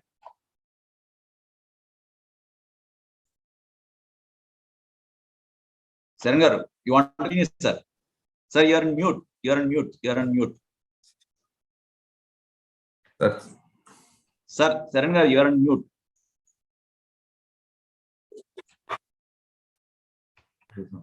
One second, sir. I think so. We didn't make him co-host.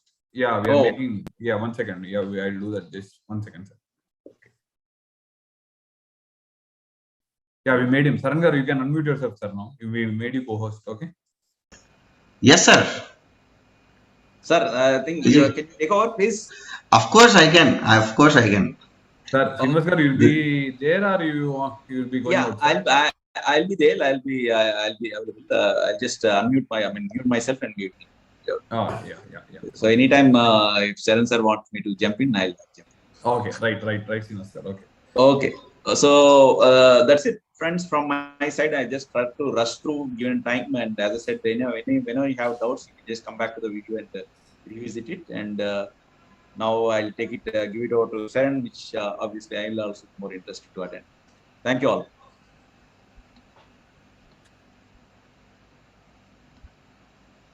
Yeah, thank you so much, Vijay sir. Thank you so much for the Vijayawada branch for my another session. Thanks for believing me, thinking I can deliver at least something so that members can benefit out of this. This is the problem with the co-speaker all the time. When co-speaker is more knowledgeable than me, I always start listening, then I forget that I am also one of the speaker. Thank you so much, Vijay Srinivas sir. You are always great with respect to the subject what you deliver. Let me go ahead with my session. Thanks that at least you remembered me in between and you allowed me to speak. Though I love to listen you more since I am also part of this panel, allow me to speak something. In between, I may need your help also when I start talking about some of the features. Sure. Yeah, so when sir asked me, chairman sir, what are the topics probably we can cover? Since in fact pending for the Vijayawada branch, I thought of covering the latest functions and features because until unless you know the power, generally we don't try to get in. Okay, so someone has to tell us you should go to the gym, you should work out so that you know you are away from all the diseases. Until unless someone motivate us, we don't go there and do the gym. So here I'm not going to work out. I'm not going to show you the demonstration of entire workout. I'll only motivate you to use the latest functions and features. As you know, the Excel is ocean. If you ask me, in fact, I tell everywhere. One of, in the entire world, the fastest growing person, if you ask me, that is nothing but Microsoft Excel. So having a track of Excel changes is very difficult. However, I tried keeping all the features which I feel more important for the chartered accountant in one screen. I try to cover because the time is very limited of 1 hour 15 minutes or 1 hour 30 minutes. I try my level best at least to tell you what is most important. These all are the session topics. I'll try to give you a little explanation towards array and dynamic array. Maybe till now array concept is advanced to you, but from today you should make this concept also like a basic, because there are so many functions which depend on the concept of array. If you don't know the concept of array, you may miss all those functions. But don't worry, I'll try my level best to give you this concept in a simplest way. Once you know the array functions, there are beautiful functions which introduced in the latest version of Office 365 called XLOOKUP, sequence, filter, sort, and unique. Though there are so many functions are there even in the latest version, I always like the function called let. You will get to know the power of let function once I start giving you some of the case studies answers. I'm not going to explain those case studies, but I'll just show you the answer. You will get to know how the let function make your entire formula from 1 kilometer to just making it to 30 centimeters. Let function, if you know it, you can reduce the size of the formula. Whoever following my Facebook page and WhatsApp and other Excel related channels for the last couple of days, just to give the interest for the participants and the members of chartered accountants and students, I started giving the screenshot of the let functions so that members at least will start looking into what this function is. However, I'm going to show those screenshots also in the class. One of the greatest feature is data types. I don't know how many of you are having an habit of watching the Ignite from Microsoft. Very recently, even Satya Nadella initiated the talk of Ignite. Ignite Microsoft program is basically every year they create a platform and there is a almost 3 to 4 hour session. They try to tell to the audience in next 1 year what they're gonna release. So what they are more excited of. So I always excite with the feature called data types. We will see how exactly this data type work and what is the plan of Microsoft Excel in next coming years, and how you need to equip yourself so that if tomorrow suddenly they make the customization for the data type, you must be in a position to create your own data types. Of course, with everything we can go with a case studies. As I'm sure many of you know, I'm very poor in presenting Microsoft PowerPoint. I don't generally have too much slides except a title slide, then topics and thank you. Okay, before thank you, let me cover many things here. Okay, this is the, I request Vijayawada branch to share the Dropbox link which I already shared with you guys. Please share to the entire audience so that they can download exactly the files what I'm doing. Also, let me do here. Yeah, I also shared to the entire audience. This is a Dropbox link. Maybe you can get all these files, you can download it. Even if you miss any of these points later, this Dropbox link can be helpful to download the files for your quick reference. Great. This is a very basic example I am taking so that you can understand the concept of an array. Guys, if I want to have the total sales, there is a quantity and price. This can be done in many ways. One method which 90% of the audience who are attending this session follow this way. We generally do this multiplication with this, copy and paste. If I want to know the total turnover, I'll put the sum function here. Okay. If you as an auditor, if I am as an auditor, I don't encourage these type of formulas. Why? Because when I know that the same formula I am using from top to the bottom, there may be a chance of editing this. This is what we do, right? In fact, in our office, our article students does it. They write the formula from top to bottom, but at the bottom, this value must be 120, but unfortunately it is 119. So what they do, they go to a particular cell, they'll just put +1 so that this balance will come as 120. This is what balancing figures we adjust in the formula itself. As an auditor, if you ask me, this is a wrong practice. Just because you have given a formula independently and it is giving me an option to edit, because individually each formula is different. I can go and edit any formula. But if you are using the world version till 2000, maybe Office 365, before the concept of dynamic arrays, I suggest members to write the formula like this. Select the area where you want to get the data or the result, then you can put equal sign. This is what we write to start the formula. I know that I need to multiply this column, use the multiplication symbol with this column. Let me put in a very basic school days maths language. This is basically a 6 by 1 matrix because 6 rows, 1 column is there. I am trying to multiply with another 6 by 1 matrix. When you multiply 6 by 1 matrix with 6 by 1 matrix, your result is gonna be another 6 by 1 matrix having 6 rows and 1 column. I have selected exactly the same output range. But in MS Excel, formulas are basically two types. One, normal formula. The second one is array formula. Normal formula always calculate once, whereas array formula does repetitive calculation in one single formula. In this particular scenario, I want my Excel to work repetitively. Okay, I want my Excel to calculate 6 times. What it does, first time it will take the first value in this matrix, then it will multiply with the first value in this matrix. Then Excel store the result in the memory. Then second value here multiplied with the second value. Third value in this matrix, it will multiply with the third value, and so on. Since I want Excel to calculate this as an array operation, what is the shortcut I need to use? It's gonna be Control Shift Enter.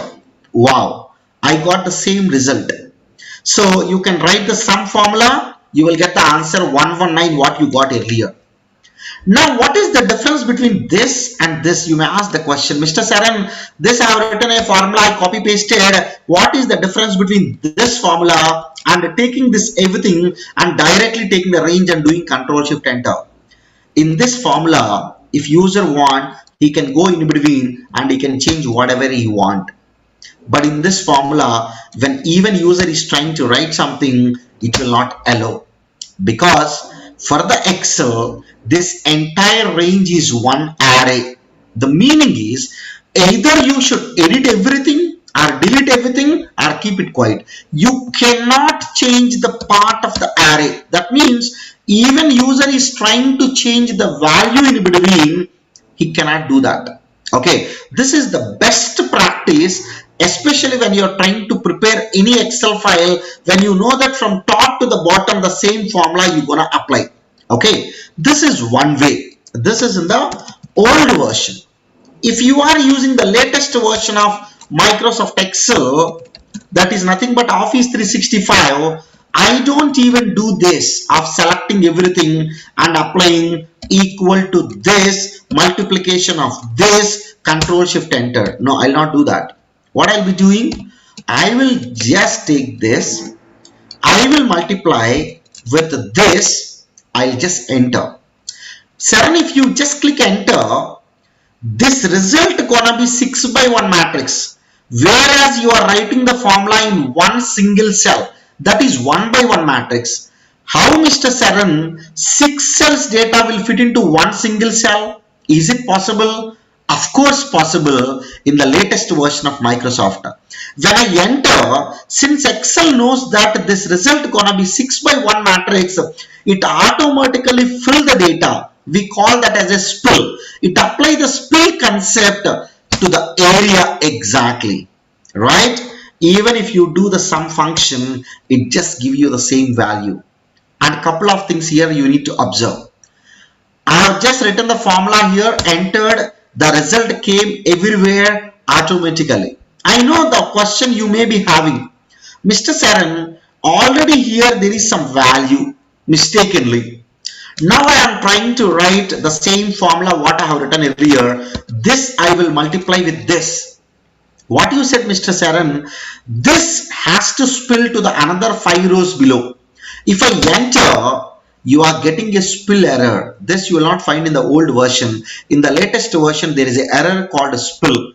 What it is saying, once I keep the cursor, there is a blue border. Mr. Saran, I am trying to fill the data which is there in my memory, but there is someone who occupied in the area. You better go and clean them. Once I delete, it automatically spill. This is one important aspect. The other aspect, like here, can I adjust and do the manipulation? When I am trying to do, nothing is there because only shadow is there. Even you are trying to put, you will get an error. So it's not possible. You are not going to change any value in between. In the auditing, very important. You should write the formula in such a way so that those cannot be manipulated either by your client or by your subordinate, maybe the article student. But now these all are the shadow values, okay, but not the real formula inside. That's why you are having a grade formula. But Saran, do you think this entire total still work here? Of course, you can simply either take this, or once I take this, automatically what it has taken, hash. The meaning is, this is again in the latest version. When I take F3 and hash, that means if F3 value is more than 1, you take all those values. That is the meaning of it. I can simply take close bracket, enter. Wow. How simple this formula. But to get this result, if you want to get this result as a final, the value, then even you need not to write these formulas. In the old method, this is the only way you need to follow. Maybe in the array method, I can do the same. Sum, take this, multiply with this, close bracket. In the old version of Excel, what you need to do? Don't just enter, because you should tell to the Excel has to do the repetitive calculation. So you have to do Control Shift Enter. But in the latest version, I can simply take this, I can multiply with this, I can simply do just enter, because your Excel is smart enough to know what you are writing. It automatically does the array calculation. This is basically an array formula. This is basically a dynamic array formula, and this is a manual formula. Manual formulas are not suggestible, because it is there in the Office 365 latest version, Mr. Sairam. It's not in Excel 2019, it is in the Office 365. Today's session is on the latest features and functions. And also I am covering something which is latest, so that at least you will get to know the power, and you will go and at least have a motivation to invest your money into the proper version. Okay. Now, how this is useful in our day-to-day work. I am sure you all may be filing income tax returns for your clients who may be working with futures and options and trading intraday and so on. In case of intraday, as per the tax audit, I'm sure you all know much better than me because I am not a seasoned guy on tax audits and so on. But I know the provision. The total positives and negatives is nothing but your turnover as per the intraday. I'm sure I'm correct. Normally, how we do that? We put another column here. We call it as an ABS absolute. What ABS function does, it converts your negative value to the positive value, and it just put the same positive value as a positive value. So all negative to positive and positive to the positive. So everything it converts into the absolute positive value. The total of this, let me put the sum function, is nothing but your turnover, if I am not wrong, for the calculation, the turnover as per the tax audit, 9,90,000, right? But this can be done in much more easiest way. Now I am sure you are master, okay, by looking into the previous one. ABS using array, could you please tell me how I can do this? Very simple. Now I can select this everything equal to ABS, select this. What is the meaning of this? Normally ABS function in which you can write only one number so that once you enter it calculate once. But in the present case, instead of selecting one number, I have taken a range having 66 numbers.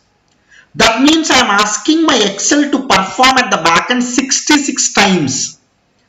When it calculated the backend 66 times, the answers will be 66. But you are writing a formula in 66 range. That means 66 by 1 matrix. So your result will absolutely fit into this range.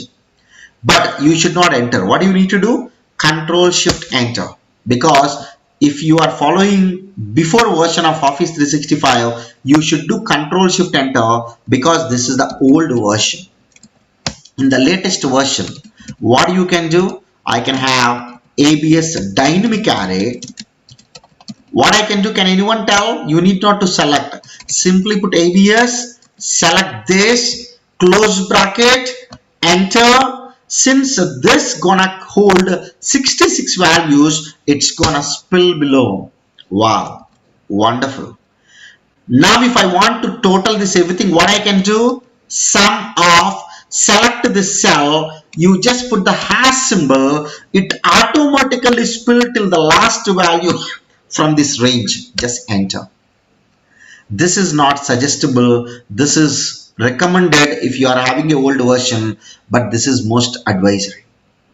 But without even using these columns, still I can do. In this case not possible. Maybe in this case it's possible using sum. Then you can have ABS, then you just select this, close bracket, but don't enter.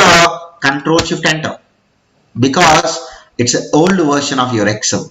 If it is the latest Office 365, then you can simply put sum, ABS, then take this range, then close bracket. Am I need to do Control Shift Enter? No, Excel is smart now, right? This is the way you can directly get the figures. Why I need to use another column to get the total of my turnover as per the tax audit. Okay, this is the basic difference between normal way of calculation, array way of calculation, and dynamic array way of calculation, right? Now let us go to the couple of functions from the same data. Okay, for the time being, I'm just hiding these values. Earlier, if I want to filter all the positives, what I gonna do? I used to go to the filters, go to the number filters, greater than 0, then these all are the values I copy and I paste at other places. But thanks to the dynamic array functions. Do you know in Microsoft Excel there is a function called filter? Yes. What this filter function does, have a look. This is the extract I want. If I want to get this extract, I can just put a filter function. Guys, please try to understand. Earlier filter used to be a feature. Now in the latest version of Office 365, along with the feature, you have another function called filter. Why functions are most advanced than the features? Because once you change the source data, your result will change here automatically. Have a look. So this is the filter. Now, first argument is obviously, Mr. Saran, which data you want me to filter?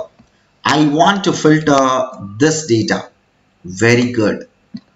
As Vijay Srinivas sir said, it's always a good habit to keep the defined names properly. So what I'll be doing now, I'll just put this as a DT. I'll just put this DR or okay, or else type. Then I'll just put this as a P by L or else P-L or else PL. Let this be. Anything is fine. Okay. Now what I can do, I think Vijay Srinivas are already explained in today's session. If I want to have the defined names, I can go to the formulas, go to create from the selection. I can select only top row so that there will be 3 defined names will be created. One is DT, the other one is type, the other one is PL. Wow. Okay, you can just go there into the name box. You can find 3 defined names called DT, PL, type. Leave about this, I'll talk about that later. This is DT, this is PL, and this is type. Wow. Now select everything and also give me the title as intraday data, or else you can simply take it as a data. That's fine. Okay. Now equal to filter. What is the array? Array is nothing but a 2-dimensional data or a single dimension data horizontally or vertically. In this case, my data is data defined name. What you want to include? This include always should give true or false. As you all know, in Microsoft Excel, true and false is very important. In fact, in the entire electronics, positive, negative is very important. In the same way, in the MS Excel, Boolean value is very important. In this case, the Boolean value, how I am going to get? I want to get all the positive results here. Now what I want to extract, I want to get all the profit records, okay, profit transactions. Wherever there is a profit, I want to get those transactions. Now what I'll be doing, filter from the data, PL, wherever this PL is greater than 0. Okay, now at the back end, Excel will calculate the small part. Since it is having 62 records, each record it cross check, is it greater than 0? Is this value greater than 0? False. Is this greater than 0? False. Is this greater than 0? False. Is this greater than 0? False. Is this greater than 0? True. Wherever true are there, Excel will extract this record and paste here. Simple. So I am trying to get the credit transactions here in an indirect way. Okay. Now you can simply close this. Enter. Wow. You can simply, okay, change this, the format from the regular format to the short date. These all are the credit transactions. Okay. But Sharon, why don't you use, instead for the PL greater than 0, for type you can put directly CR. Anything is fine. Just to prove even that is also correct method, what I'll be doing, you know, I can take the same heading. You tell me what I need to do to get all the credits here. Same. Equal to filter from the data, extract the records, make sure that the type is equal to CR. As you all know, if it is a text, we need to keep it into the double quotation. Wow. Anything is fine. See how simple the data is. Now, how this is important for you, because what I'll be doing, now CR 8255 is there. Now if I just change this figure, instead of 8255, 10,000, my result will change 10,000. Leave about this. I realized that this is a debit, so I just corrected this. Then I just made this as a DR. Now what happened? That particular record escaped from here. Okay, so this is the way you can filter the data. So filter credit records. This formula is filter records, okay, PL which is greater than 0. And if you observe carefully, this is the place where I have written the formula, but these all are the shadow of it. It just spilled below, that's all. Now, could you please tell me how to filter, okay, the debit records? It's very simple. Now you became master of using the dynamic array functions. Now what you can simply do, write the formula. Now let me autofit equal to filter. Now what is an array?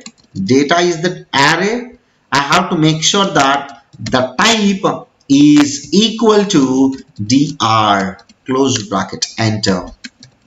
Wow, it became the dynamic absolutely. Okay, so this is the way you can build even the dashboards. If I just change this figure, automatically this figure will change. If I want to make it dynamic, what I can do? Filter.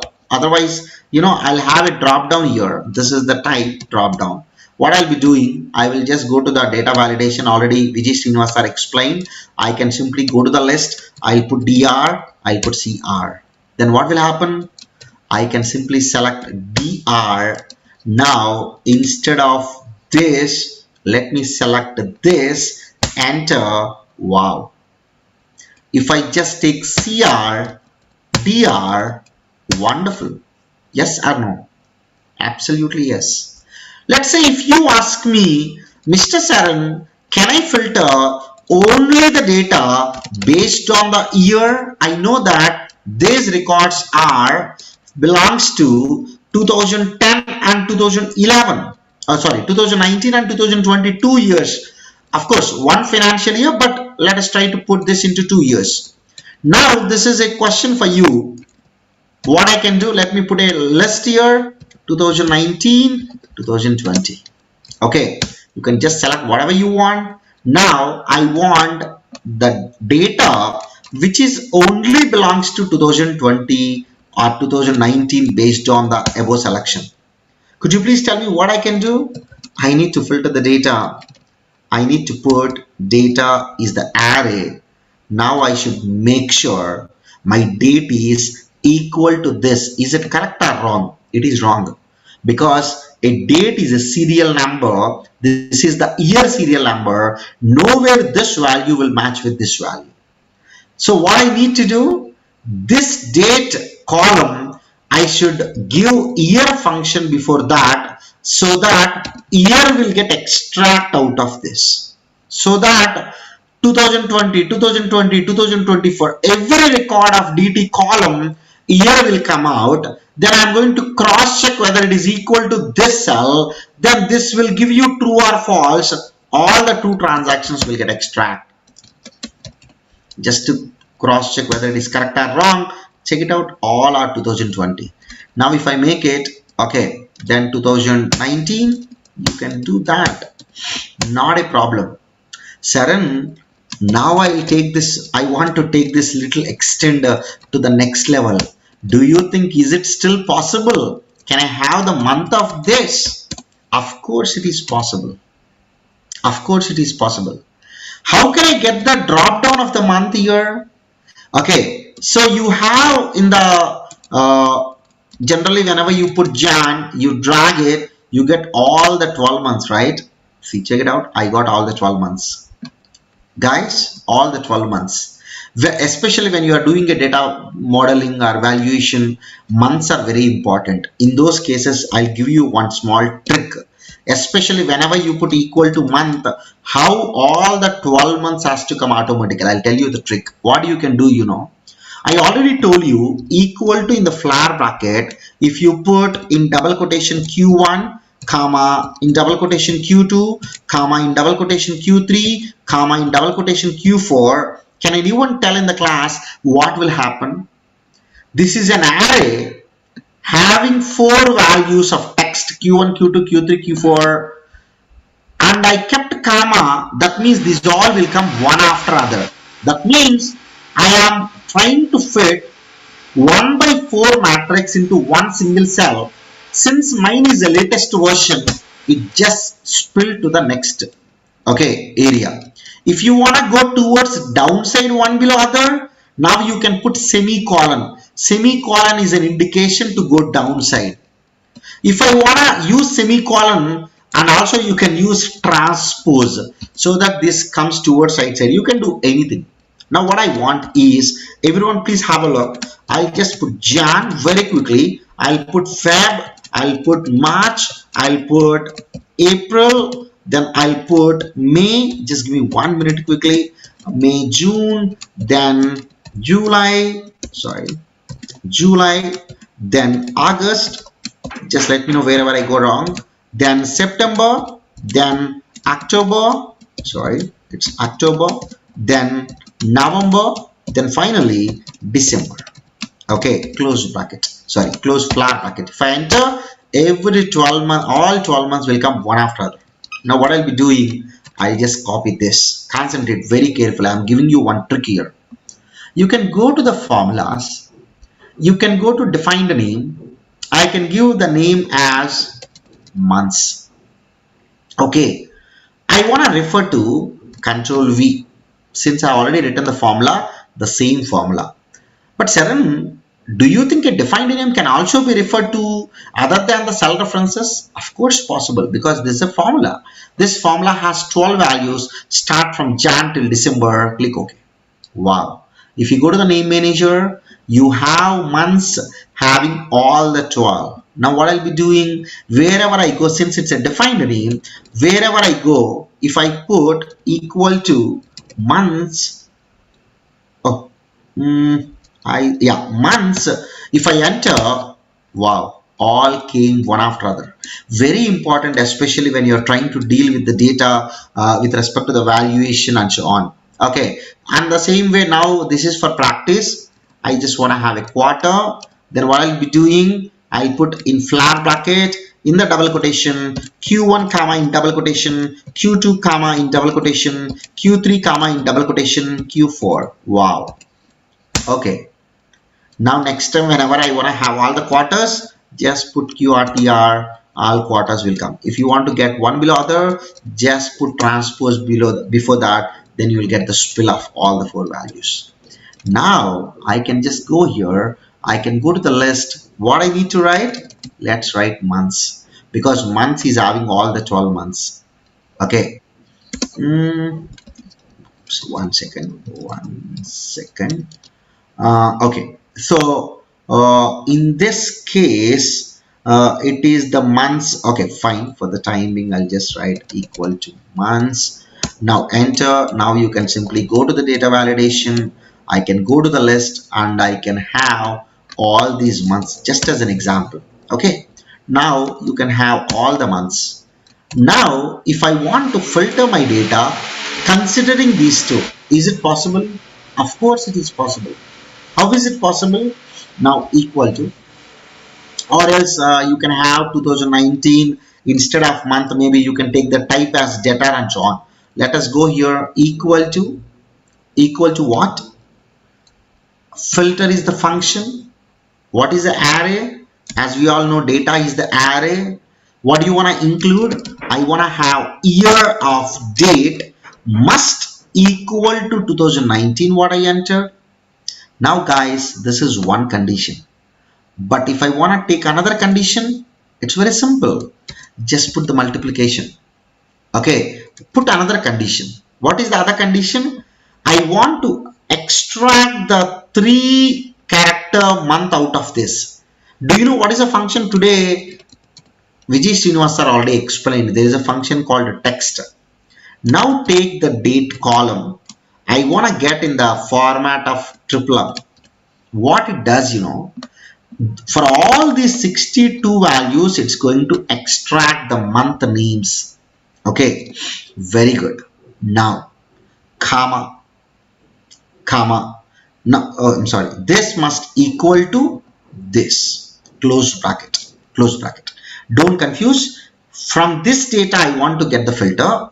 Okay, by verifying whether this is belongs to 2019 and also by verifying whether the month is equal to March. Do you think if I enter, I'll get the correct answer? Oops. Somewhere it went wrong. Just give me 1 second. 1 second. I'll just go here. Is there any way? Just give me 1 second. F9. Wow, it's calculating. Okay, then just wait for a minute. This text function brackets are very important. Sometimes we are very poor in closing the brackets. So this year also giving me F9. Oops. So this year is also giving me F9 the values. So when I'm trying to multiply this with this, then I'm getting 1 second. F9 is the shortcut for this one. Now let me put F9. Oh, this bracket is over here. This is an array. It's over. Then this text is over. Okay, now from here till here, let me put F9. All are zeros. Why? Correct. Why I'm going wrong? See, I should trust my Excel than anything else, because 2019 March is not there. Okay, see, sometimes, whenever we get a wrong answer, we doubt about our formula, whether we has written correctly or not. But it's good that we got a error, because at least because of that, I have given you a methodology how to track on your own. See, just because 2019 March, actually those transactions are not there, so obviously Excel is giving an error that calci, no problem. But with this, how I solved, I went into the each and every step. I clicked F9, which is a calculation for that but small portion, and so on.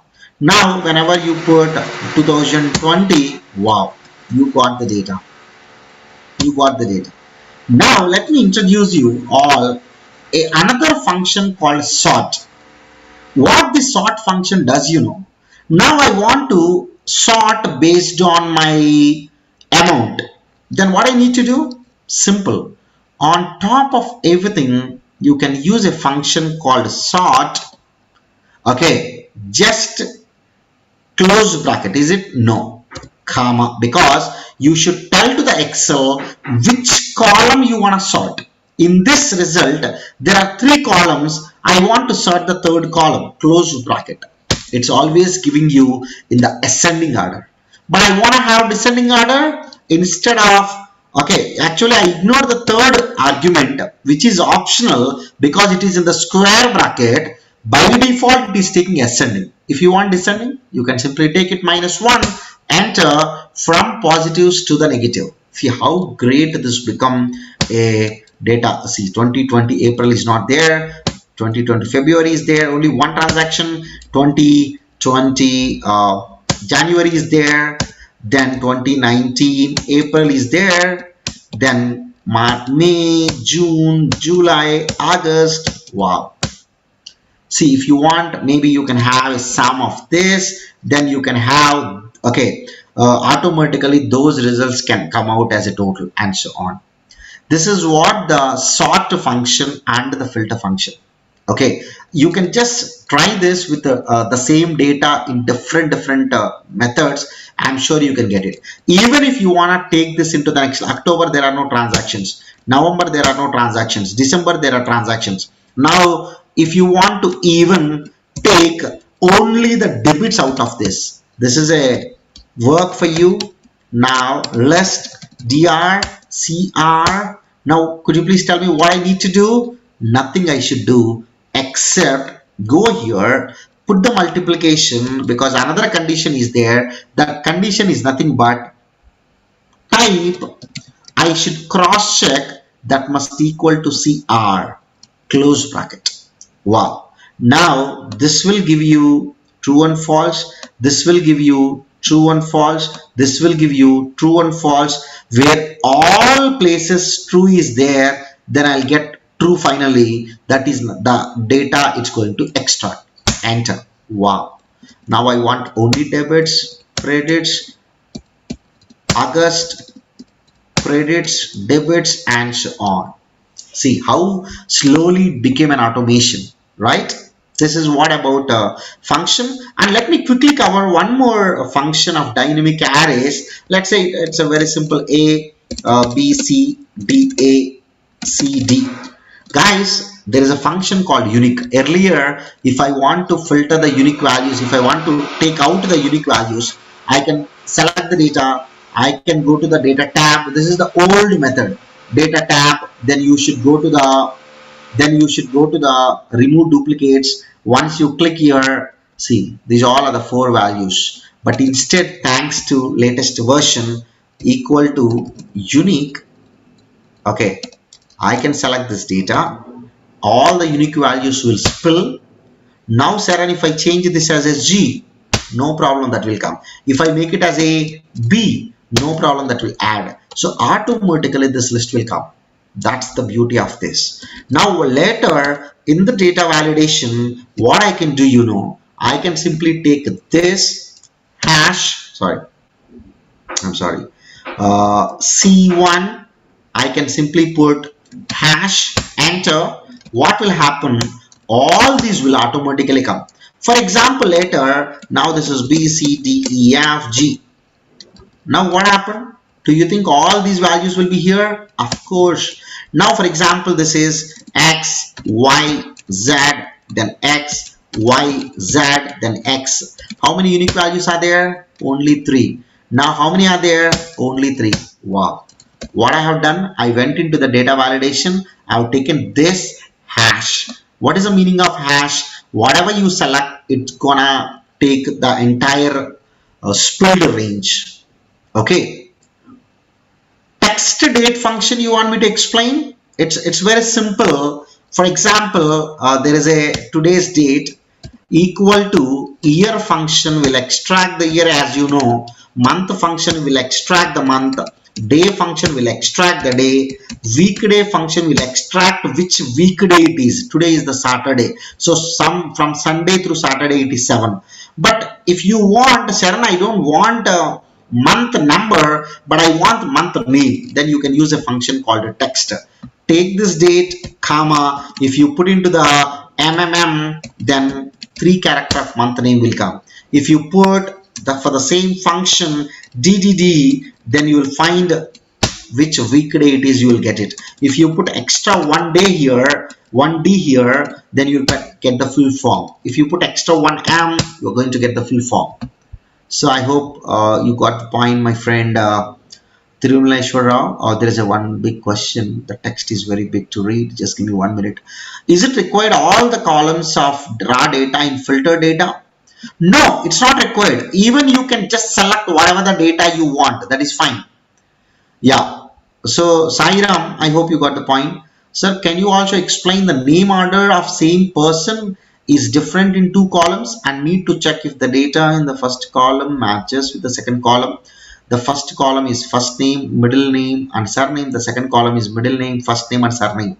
No, in the filter it will not work in that way, because in the filter it absolutely cross check whether it is matching or not. If that is the case, first you need to have a fuzzy lookup in the VLOOKUP. If time permit, probably I'll cover that. Through that method only you can get it. Otherwise, I doubt it work. Okay, great. Now I've just taken a simple VLOOKUP. Vijay sir explained very elaborately VLOOKUP. Okay, I don't want to go into that, but through the VLOOKUP I want to take to the XLOOKUP. That's the only reason this example is. As you all know, the VLOOKUP function gets the result from the table array equal to VLOOKUP. First of all, why I'm using VLOOKUP but not HLOOKUP? Because my data is in a vertical shape. Then what I can do here, you know, VLOOKUP. What is the lookup value? This one. Where I want to look, you can simply select this table, for which I have given a defined name as a V table, comma, column index number, because it's a subcategory, third column, get the result exact match. I'm sure you all know what exactly this is. Okay, if I want to get the product category, it's very simple. Control V, instead of 3, put 2, copy and paste. You know, taking this into the next level. Okay, this is the old version. If it is the latest version, you know what formula I'll be writing? Everything is as it is. I'll simply copy this, or else rather I'll copy and paste here. Same formula. Friends, because I have taken here 3, I'm getting third column. If I put if I take an array having 3 comma 2. What will happen? It's going to extract the first third column, then it's going to extract second column. So that means my VLOOKUP will have the result more than once. If I enter, wow, the result automatically coming one after other, because at the back end VLOOKUP is calculating 2 times. But if I enter, I want to get everywhere filled here automatically. Then what you need to do, because you have only taken one value, it is calculating only once. Now if I take this, enter, wow, it's taking the first one. Now I want even for the second one, then you can just take it, because here in this case it is just filling up. 1 second, because 2 arrays in the same formula will not work, because Excel is now confusing whether to consider this array or this array. Now no problem, you can just take 3, enter the same formula, you can expand here with 2, still you can get it. Any of the methods you can follow. Okay, either you can have each row that's fine. Okay, let me write here again. This is another method which I have covered. The same formula I'll be taking. Now copy this, paste here. Now what I'll be doing, instead of 3, in flower bracket 3 comma 2. Once I enter, third column it will extract, then second column it will extract. Enter. Now I can simply copy paste this below. Wow, wonderful. If you have any question, please let me know. Absolutely. Okay, right. So this is the way your VLOOKUP is working. But friends, if the data is like this, doing the VLOOKUP work? No. Why? Because the value which I am looking for is not in the left side but in the right side. Now what I can do? There is a great function called XLOOKUP. I request everyone please focus for 5 minutes, the very important function. Okay, equal to XLOOKUP. The only problem with VLOOKUP is, in the VLOOKUP, I am taking the entire table though it is not required. Why?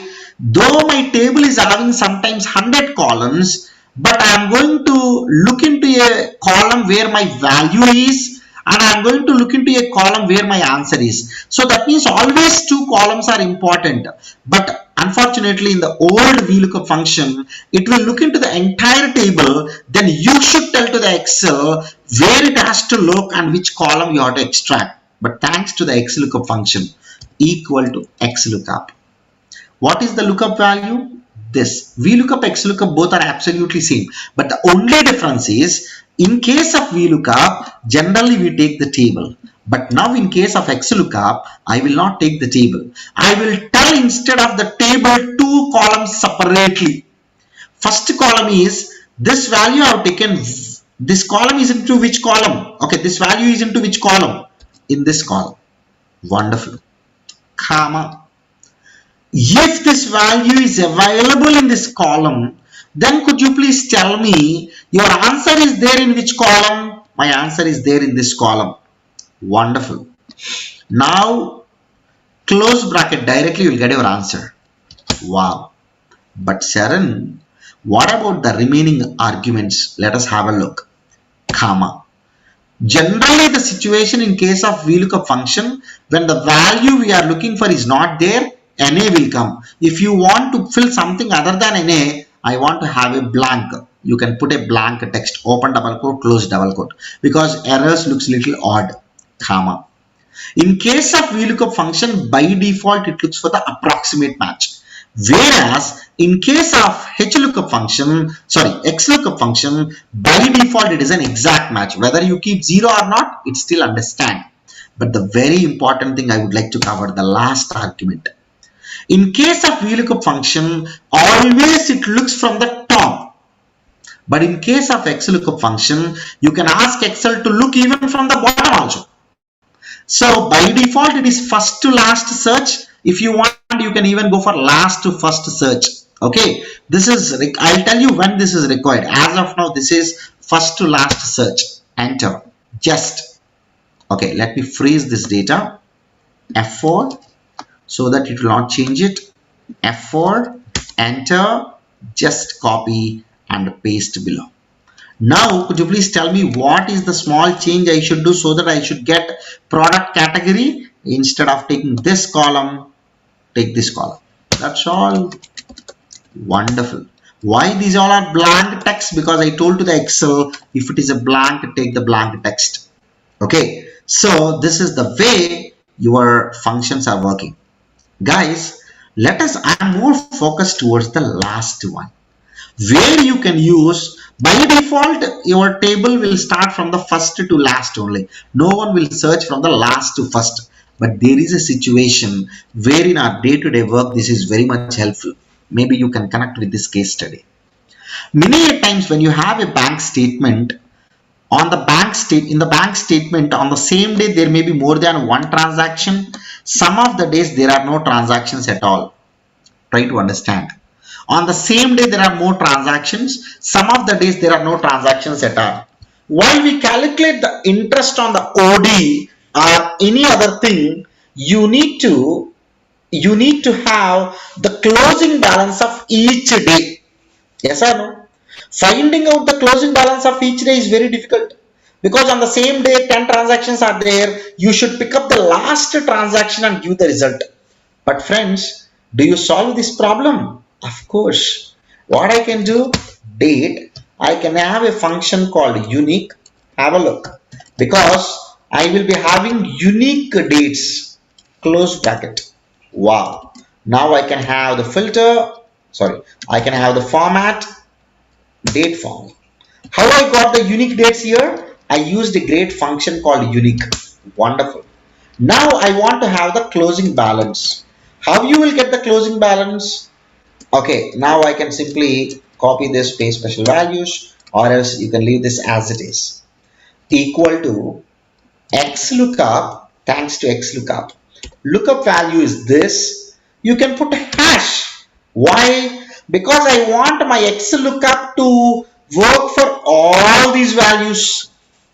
But how it expanded automatically? Because of the hash symbol, comma. What is the lookup array? I want my data to look into this data. Okay, F4, comma. What is the return array? If it is there, I want to get my result from this table, F4, close bracket. Do you think you'll get the correct answer? You will get the answer. What Excel is doing, let me explain you. Excel is trying to look for this date. If it is available, it is giving you the closing balance value here. Excel is trying to look for second. If it is available, it is giving 9,000. Do you think this result is correct? Wrong, because this is not the closing balance. This is the balance after the first transaction. To overcome this problem, what I can do? Let us use the optional arguments. If it is not there, give 0. I want exact match, Q0, but don't search from the first to last, search from the last to first. Do you think I'll get my answers? Absolutely. Check it out.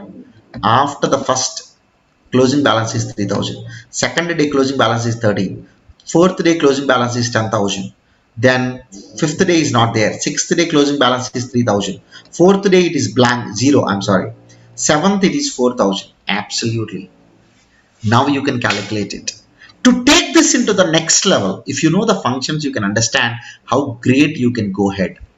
To take this function into the next level, you know what you can do? Very simple. What I can do, let me introduce you another dynamic array function called sequence. I don't know how many of you know this function. Earlier, whenever we have a serial number, we used to have an habit of putting 1, then this plus 1, then we used to copy paste this. Otherwise, we put another method, sn12, then we'll autofill this data. Otherwise, we used to use a function called row, because it's a second row, 2 minus 1. I am writing a formula in the second row, I'll get 2 as an answer, minus 1. 2 minus 1 is 1. When I copy this and paste here, this is the third row. I am writing the formula. Minus 1 is 2. You can drag this down so that you will get the result. But thanks to the latest version, I need not to do this. The problem with this formula of row, if I insert a new row, this answer is becoming 2 instead of 1. You know why? Because I have taken the row minus 1. 3 minus 1 is 2 actually. That's the problem. But thanks to the latest version, there is a function called a sequence. What the sequence function does, it can build, okay, a range based on the linear equation what you tell to the Excel. Now to build a range, I need to have rows and columns. If I put rows, how many rows? 10. In this case, 8, comma. How many columns I want to fill the data? 1 column, comma. What is the starting number you want? 1, comma. What is the step value you want? 1, close bracket.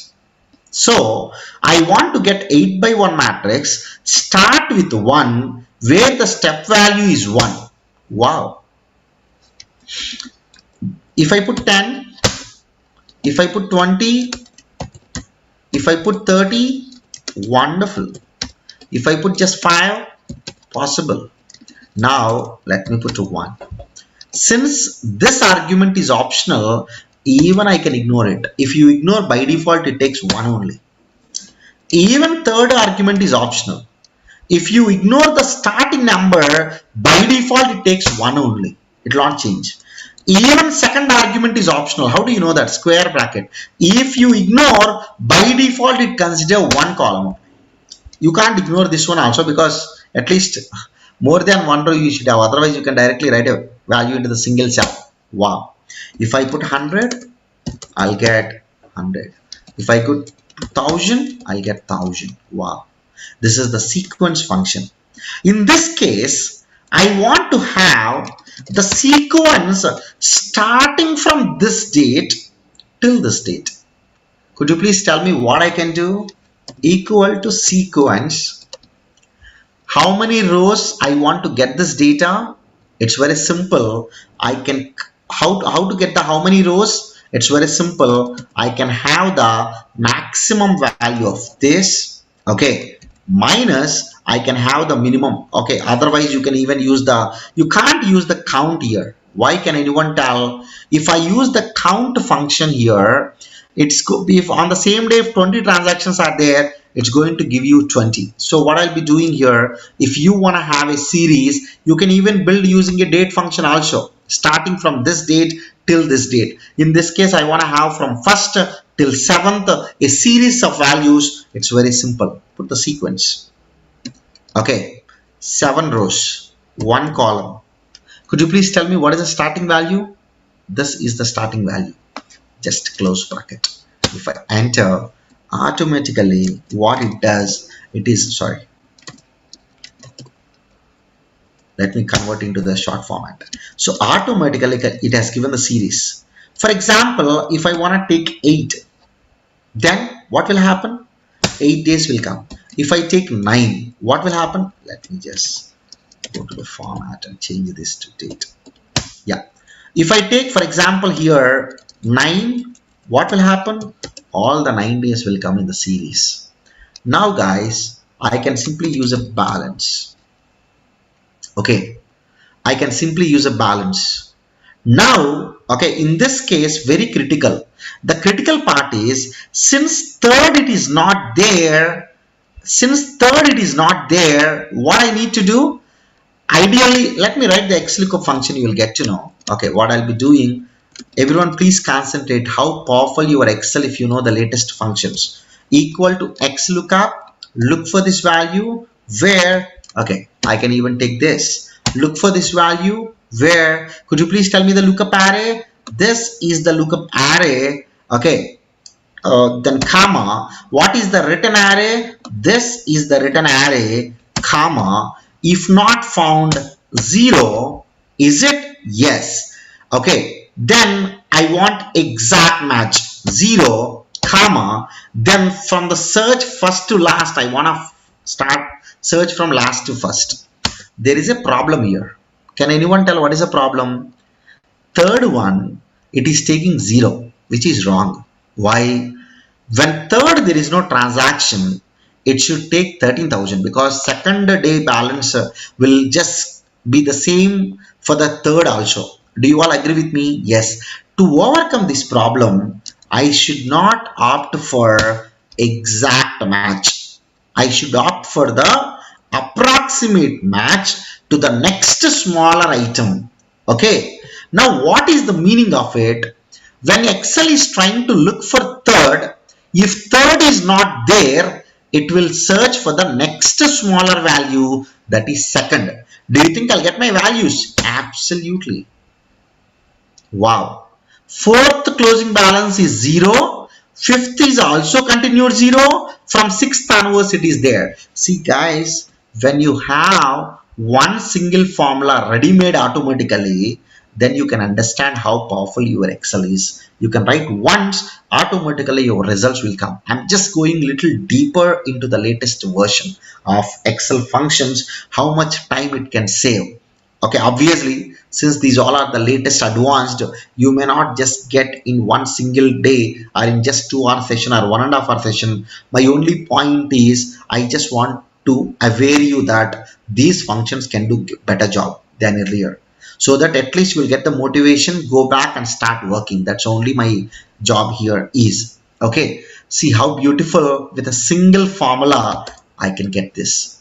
Now if you want everything here, you can directly put the sequence function in the VLOOKUP function itself, XLOOKUP function itself, so automatically you will get the balances. That means I can automate the entire calculation of OD interest if I have a logical approach in one single formula, right? So we covered about sequence function, we covered about unique function, XLOOKUP function, sort function, filter function, and so on. Great. I'm not going to talk today more, but I just would like to give you a small work.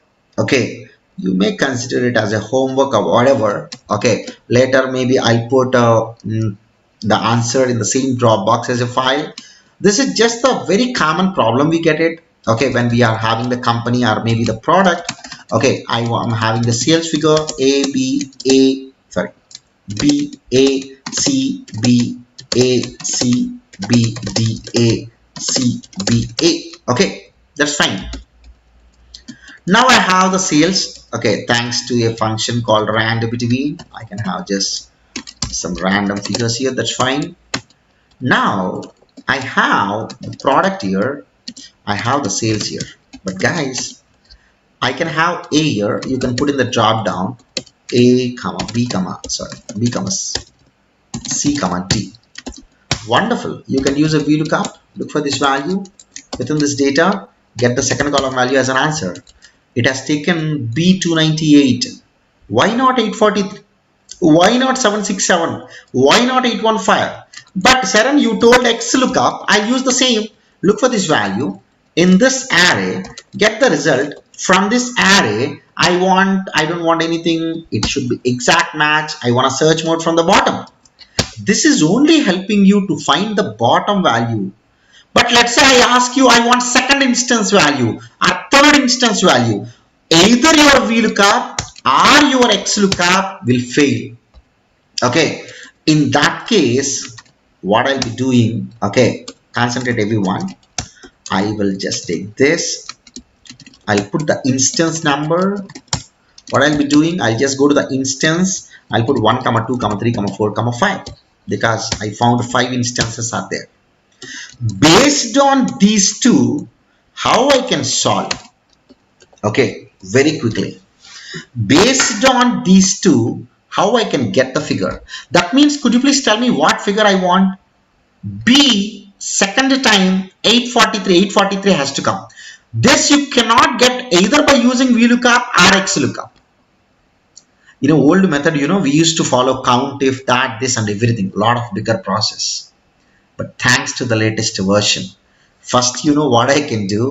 I can filter, have a look in this entire data, wherever this is matching to B, close bracket, enter. I hope you're getting my point, what I'm saying, right? Now guys, include this, right? But array, instead of taking this, and why entire table is required to me? Not required. I'll only take this table, so that out of this table, out of this column, you will get the results if it is matching B. If I enter, could you please tell me what will happen? Only second column values will come. Wow, these all are B column value totals. Wonderful. But out of this, I want to get the second column, second value. Now this becomes second value, right? Because this all belongs to B. If I put A, this all belongs to A. If I put C, this all belongs to C. If I put D, this all belongs to D. So let me take it A. Now I want to get out of this result second value. So I know the list already available, but I want to get the second position value. Which function we can use? Index function. Index in this data for this value.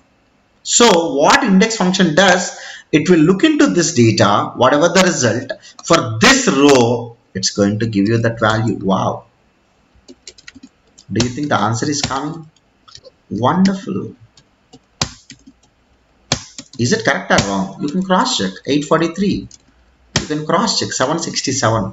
How simple the formulas became because of the introduction of the latest functions. Friends, earlier what I used to do for the clients for the consulting work using some 2 kilometers, 3 kilometers formulas, now it is becoming smaller thanks to the functions of the Microsoft in latest version. I'm sorry. Okay, I hope you all are clear with this. Let me say, and yeah, I think I covered what I thought of covering in the latest one. Let me go with one small assignment. Okay, it's not assignment. I want to cover about the latest feature, data type. I'm sure you all know about the data type. Data type is something introduced in the latest version. You can go to the data tab and you can have the data type. If you are using the latest version, okay, in the Office 365, for some of the users, even other data types also part of it. Thanks to the latest version function called stock history. Again, what this function does, I want to have INR by USD from 1st January 2021 till today. Normally we need to go to either RBI website or XE website, but thanks to the latest function, for this stock I want to start from this date. I want to take till this date, enter. Wow, it has automatically given you the result. But let me make it as a USD by INR. USD by INR. Don't worry, less than a minute. Okay, now I want to know the SBI price. Possible, you go and cross check today into the market. I'm sure today's rate is absolutely this, maybe 5 minutes gap is there. Okay, this is the stock history function. Because of this, my work became so simple. And also, not only this, I can just write State Bank of India. I want to get the records of this. Okay, that means whatever the backend data the Excel is providing it to me, I can go to the data tab. I can click the stocks, what it happened. It is trying to tell, Mr. Saran, I found State Bank of India in so many exchanges. You want which exchange? I want in the National Stock Exchange. Wow. Once I click National Stock Exchange, it automatically converted into its own format. Now, this is a data card we call, name card. Whenever you find the symbol, this is the show card. So this is taken from the Wikipedia, okay, powered by Refinitiv. So it is giving all the details of this. Wow, all the details. Sir, if I want to get the price, no problem. This dot price, wonderful. If I want to know what is the P ratio, Mr. Saran, is it possible? Of course it is possible. Mr. Saran, I want to know what is the beta of this dot beta. Of course it is possible. Thanks to the latest version called data types. Not only this, you can create your own data types, because Tomorrow you may have a situation where 100 columns are there. I don't want to use 100 columns all the time. I can store it as a data type. For this, I am taking the example data. Okay, don't mind, I am taking the institute data, institute kept on the website. Just 3 days back, institute released one notification, change in the list of voters intra-region. Okay, as you all know, elections will be 3rd and 4th. As a member of chartered accountant, I humbly request everyone go and cast your vote. Every vote counts. Okay, I'm not going other than that, any other thing. Now this data, this is the public domain data. Don't think that I am talking something about the institute data. Just to take as an example to connect you all in a better way, I have taken this data. You can go to the institute website, you can find this data. These all are the members opted for the location change, city change. Yeah, Ankit, your Excel 2016 version is not having filter functions. As I said, it is part of Office 365 subscription version. For getting these rate of stocks, internet connection is required, of course required. If you connect to the internet, then only in the data tab, data types will appear. Okay, great. Now what I'll be doing, I'll explain along with this PDF file 2 to 3 features. I'm sure you like it. Generally, whenever we have the data in the PDF format, for us it's very difficult to convert into the Excel format. But thanks to the Microsoft Excel Power Query, you can go to the data tab, you can go to get data. From which file? From the PDF file. Now what I'll be doing, let me close this file. Yeah, no problem. I can go to the today's session, South Voters Intra Vote Change. Wow. Now it is trying to connect the data from the PDF. Okay. It is showing me, it's gonna show me all the pages data. Don't worry. It will take little time because it's having more than 300 pages. But still, Excel is powerful. It does the job for you. Let this display. Okay, I don't want to do anything. Just select this, transform data. Now what Excel is doing, wherever Excel is recognizing in the PDF, the pages, it is getting it. Wherever it is recognizing as a table, it is getting it. The data is duplicate. It is kind as a page, kind as a table. Now I want to get the data from all the tables. Click OK, filter. The advantage of the Power Query, you know, whatever the steps you do, all the steps will be applied here, one after other. You can see it. Now I don't want these 3 columns. Let me select these 3 columns, remove. Now my data is there. If you observe, whenever you click, each row can hold the data. But I want to expand everything. Then what do you need to do? Click this. Okay, once you click OK, the entire data expanded. Wow. But headings are not coming properly automatically. Don't worry. Are you finding in the Home tab? Use first row as the header. Click this. Wow. Now I want to get this data out. Close and load to table. Click OK. Wow. Guys, you can simply just start doing R&D on this data. See, many people ask me wherever I go for a seminar, Saran, you talk so many things, but at the end of the day, we don't have a data to practice. I feel that is these days, not having a data is not a correct one. You can go to data.gov.in, huge data is available if you want to seriously practice and analyze. Okay, see, this is what the data which my Excel extracted from this PDF.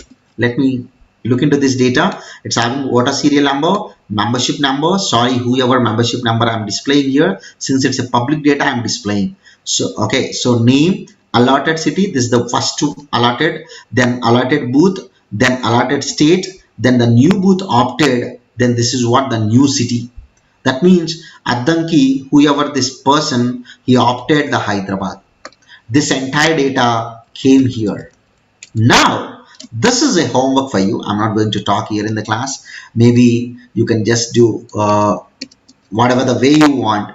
how you can convert this data. I'm sorry, I think I'm opening this one, not required.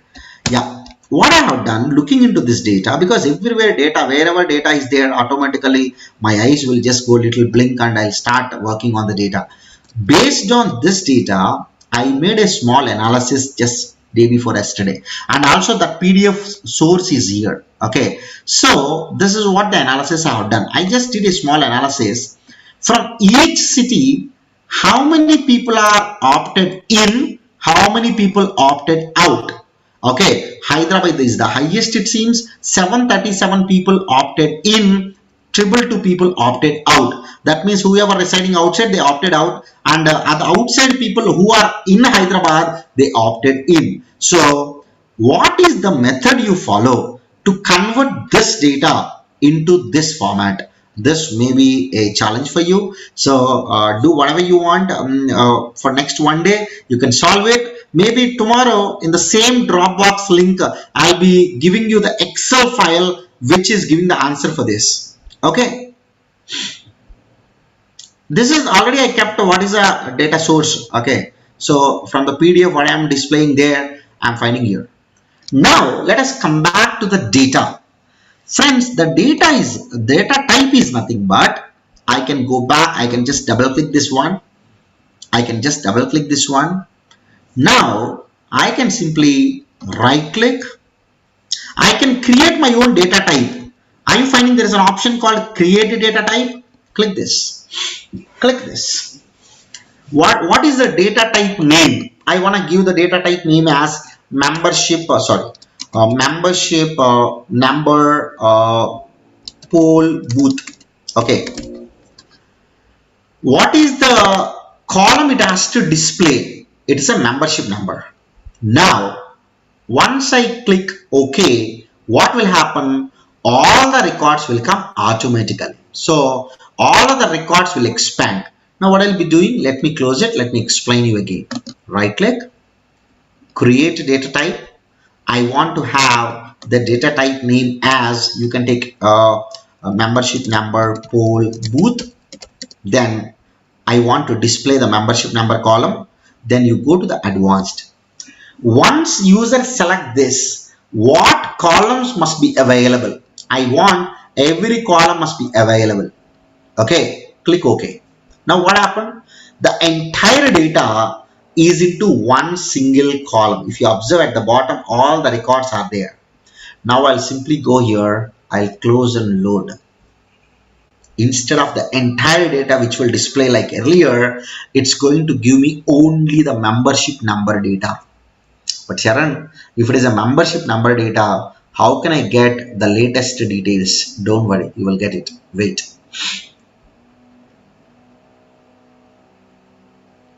I'm just creating this entire data into one single column, because whenever it is required, I'll get it. Wow. Now what happened? If you keep the cursor, if you click this, all the details appear like earlier in the stock exchange data. Like this, all details appeared. Whenever I want, I can get it. But you know what I'll be doing? I'll just change the titles of columns. What I'll be doing, I'll just insert one more column here, promoted headings, right? After this, I will just change, after this, I will just change the headings. This is a membership number, and this is the, no problem. Okay, it's gonna have this gonna be the serial number, and this gonna be the insert step, no problem. This is the membership name. This is old city. It's not old city in Hyderabad, I think you may confuse. Earlier option, old OC, old city. Okay, then this is the old booth OB, and this is the allotted state. This is the state allotment, and this is the new booth, right? So NB, wonderful, and this is the new city, so NC. Okay, great. Now this is the create data type. So you can just, because at the back end I have taken different columns which are not correct. So what I need to do, these all are the old columns which I have taken, right? Ideally, these all are wrong. So cancel this, delete this. Now right click. Now you can go to the create data type. Now whatever the data, you can take a membership number data, then display the column is membership number. Go to the advanced. I want to select everything should be my data card. Then you can just close and load. It's gonna display the same. Let it load. It takes little time because 3000 records are there. Why this type of data is required? Because when you are dealing with the huge data, every time all the columns may not be required. Now I can just make this as a small tool also. You know how I can make this as a small tool? Have a look. Okay, great. Now I can have, let's say, equal to this dot, because this is the name of the file and membership data dot. What do you want? I want to know the name of this person. Wonderful. If you just copy and paste, you'll get all the names. So what I'm trying to do, I am trying to create this as another formula. Now what I want what is the new option this person adopted. So new center or new city, enter. Wow, just take it up. So whatever the columns which are required, only those columns I'll get it using the function. All those columns you can find here. Okay, otherwise if you want, I can simply select this. I want to have a new city, click this, it is going to fill, and so on, right? So this is what let me save this as data types with membership number data. I know I have covered so much advanced today, but unless you know that there is advanced, you cannot go and learn. That's only my point is. This is data types stock related. Okay, close. These all files are live with the Dropbox. I'm using cloud. So whenever I do any change into the folder, that automatically appear to you. That's all from my end. I don't know whether anyone is there. Yeah, good. Yes, sir. Purna, sir. Sir, we are there. We are here, sir. Yeah. In fact, almost all participants are there. Even to be frank with you, even I'm responding to WhatsApp messages from the participants, sir. Few of my friends have logged in, and my Great. seniors from other branches also. Excellent session you have organized, Purna. They are giving me the messages. I thought with your support, and even we have received a few emails also that excellent support, excellent session have been organized by the Vijayawada branch. We hope it will be continuing to do so in future also. So we are Thanks. responding to those emails actually, in fact. So It's okay. It's okay. Because today I talked something, I have taken the members into the new era of Excel. Okay, just to give them the empowerment and motivation. Unless we know that there is something new which can do better job, we can't go and work on. yes. Yeah, that's only my point. Yeah, sir, Vijay Sinha, sir, if you are there, you can switch on your. Yeah, you are there. Okay, right. Thank you, sir. Thank you both of you for your wonderful presentation. Even I mean, it's always a treat to listen to you both, sir. Especially Sarangaru, even Vijay Srinivaskar also. And topic being relevant in nature, I know it is Excel. To put it in one line, I take cue from what Saran sir has mentioned before his start of his session. That the fastest growing person in the world is Excel, right, sir? You correctly stated that line. And in fact, all the participants who are logged in today, we vote for that. And if we are behind or if we are fall back and we don't adapt to the, moving technology, we don't get adapt to the change in whatever practices, audit practices, we will left behind, and the new generation will take ahead. So with this starts today's session. Already I have mentioned, sir, the accolades have been pouring in. You can see the chat box also. Not only for me individually, now participants have started giving their accolades to both of you. We hope in future also many more sessions like this will plan, sir, with both of you. Maybe a series what we have planned in last year, maybe like that.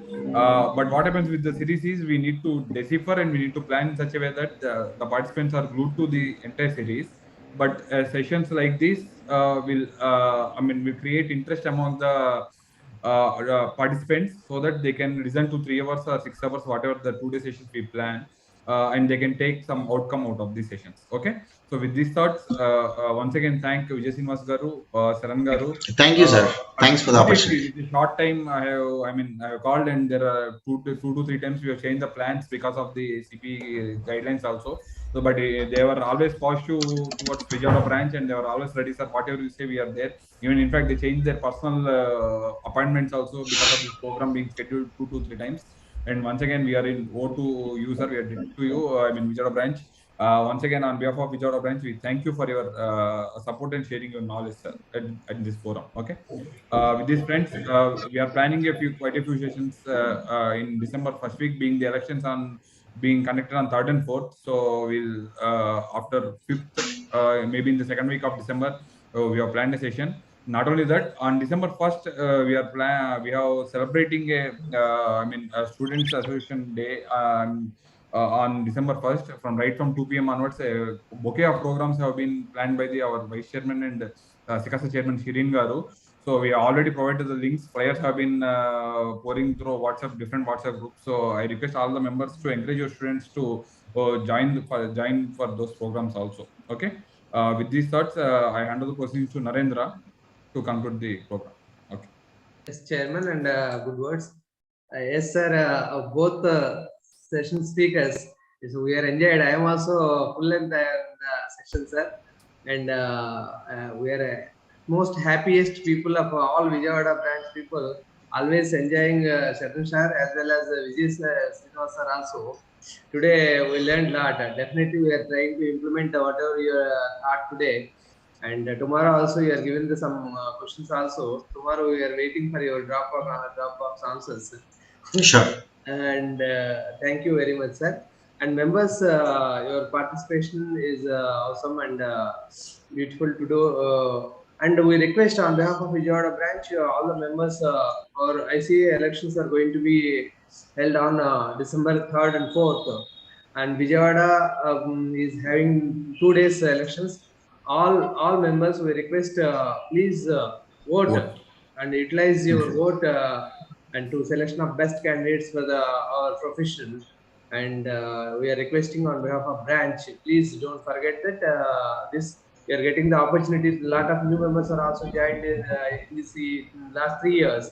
All new members, we are requesting we are getting the first time voting chance. Don't forget it, don't miss it also. And with this, we are concluding the session. Thank you. Actually, we are planning this session actually 6 hours, but unfortunately, we are reduced it to 3 hours. Definitely soon, in maybe in December, a lot of members are more than 100, sir, from starting to end also. Okay, and definitely we'll plan accordingly. Beautiful session in future also, sir. Thank you, members, for patience listening and encouraging to the Vijayawada branch. Thank you. Thank you all. Thank you. Thank you, sir. Thank you.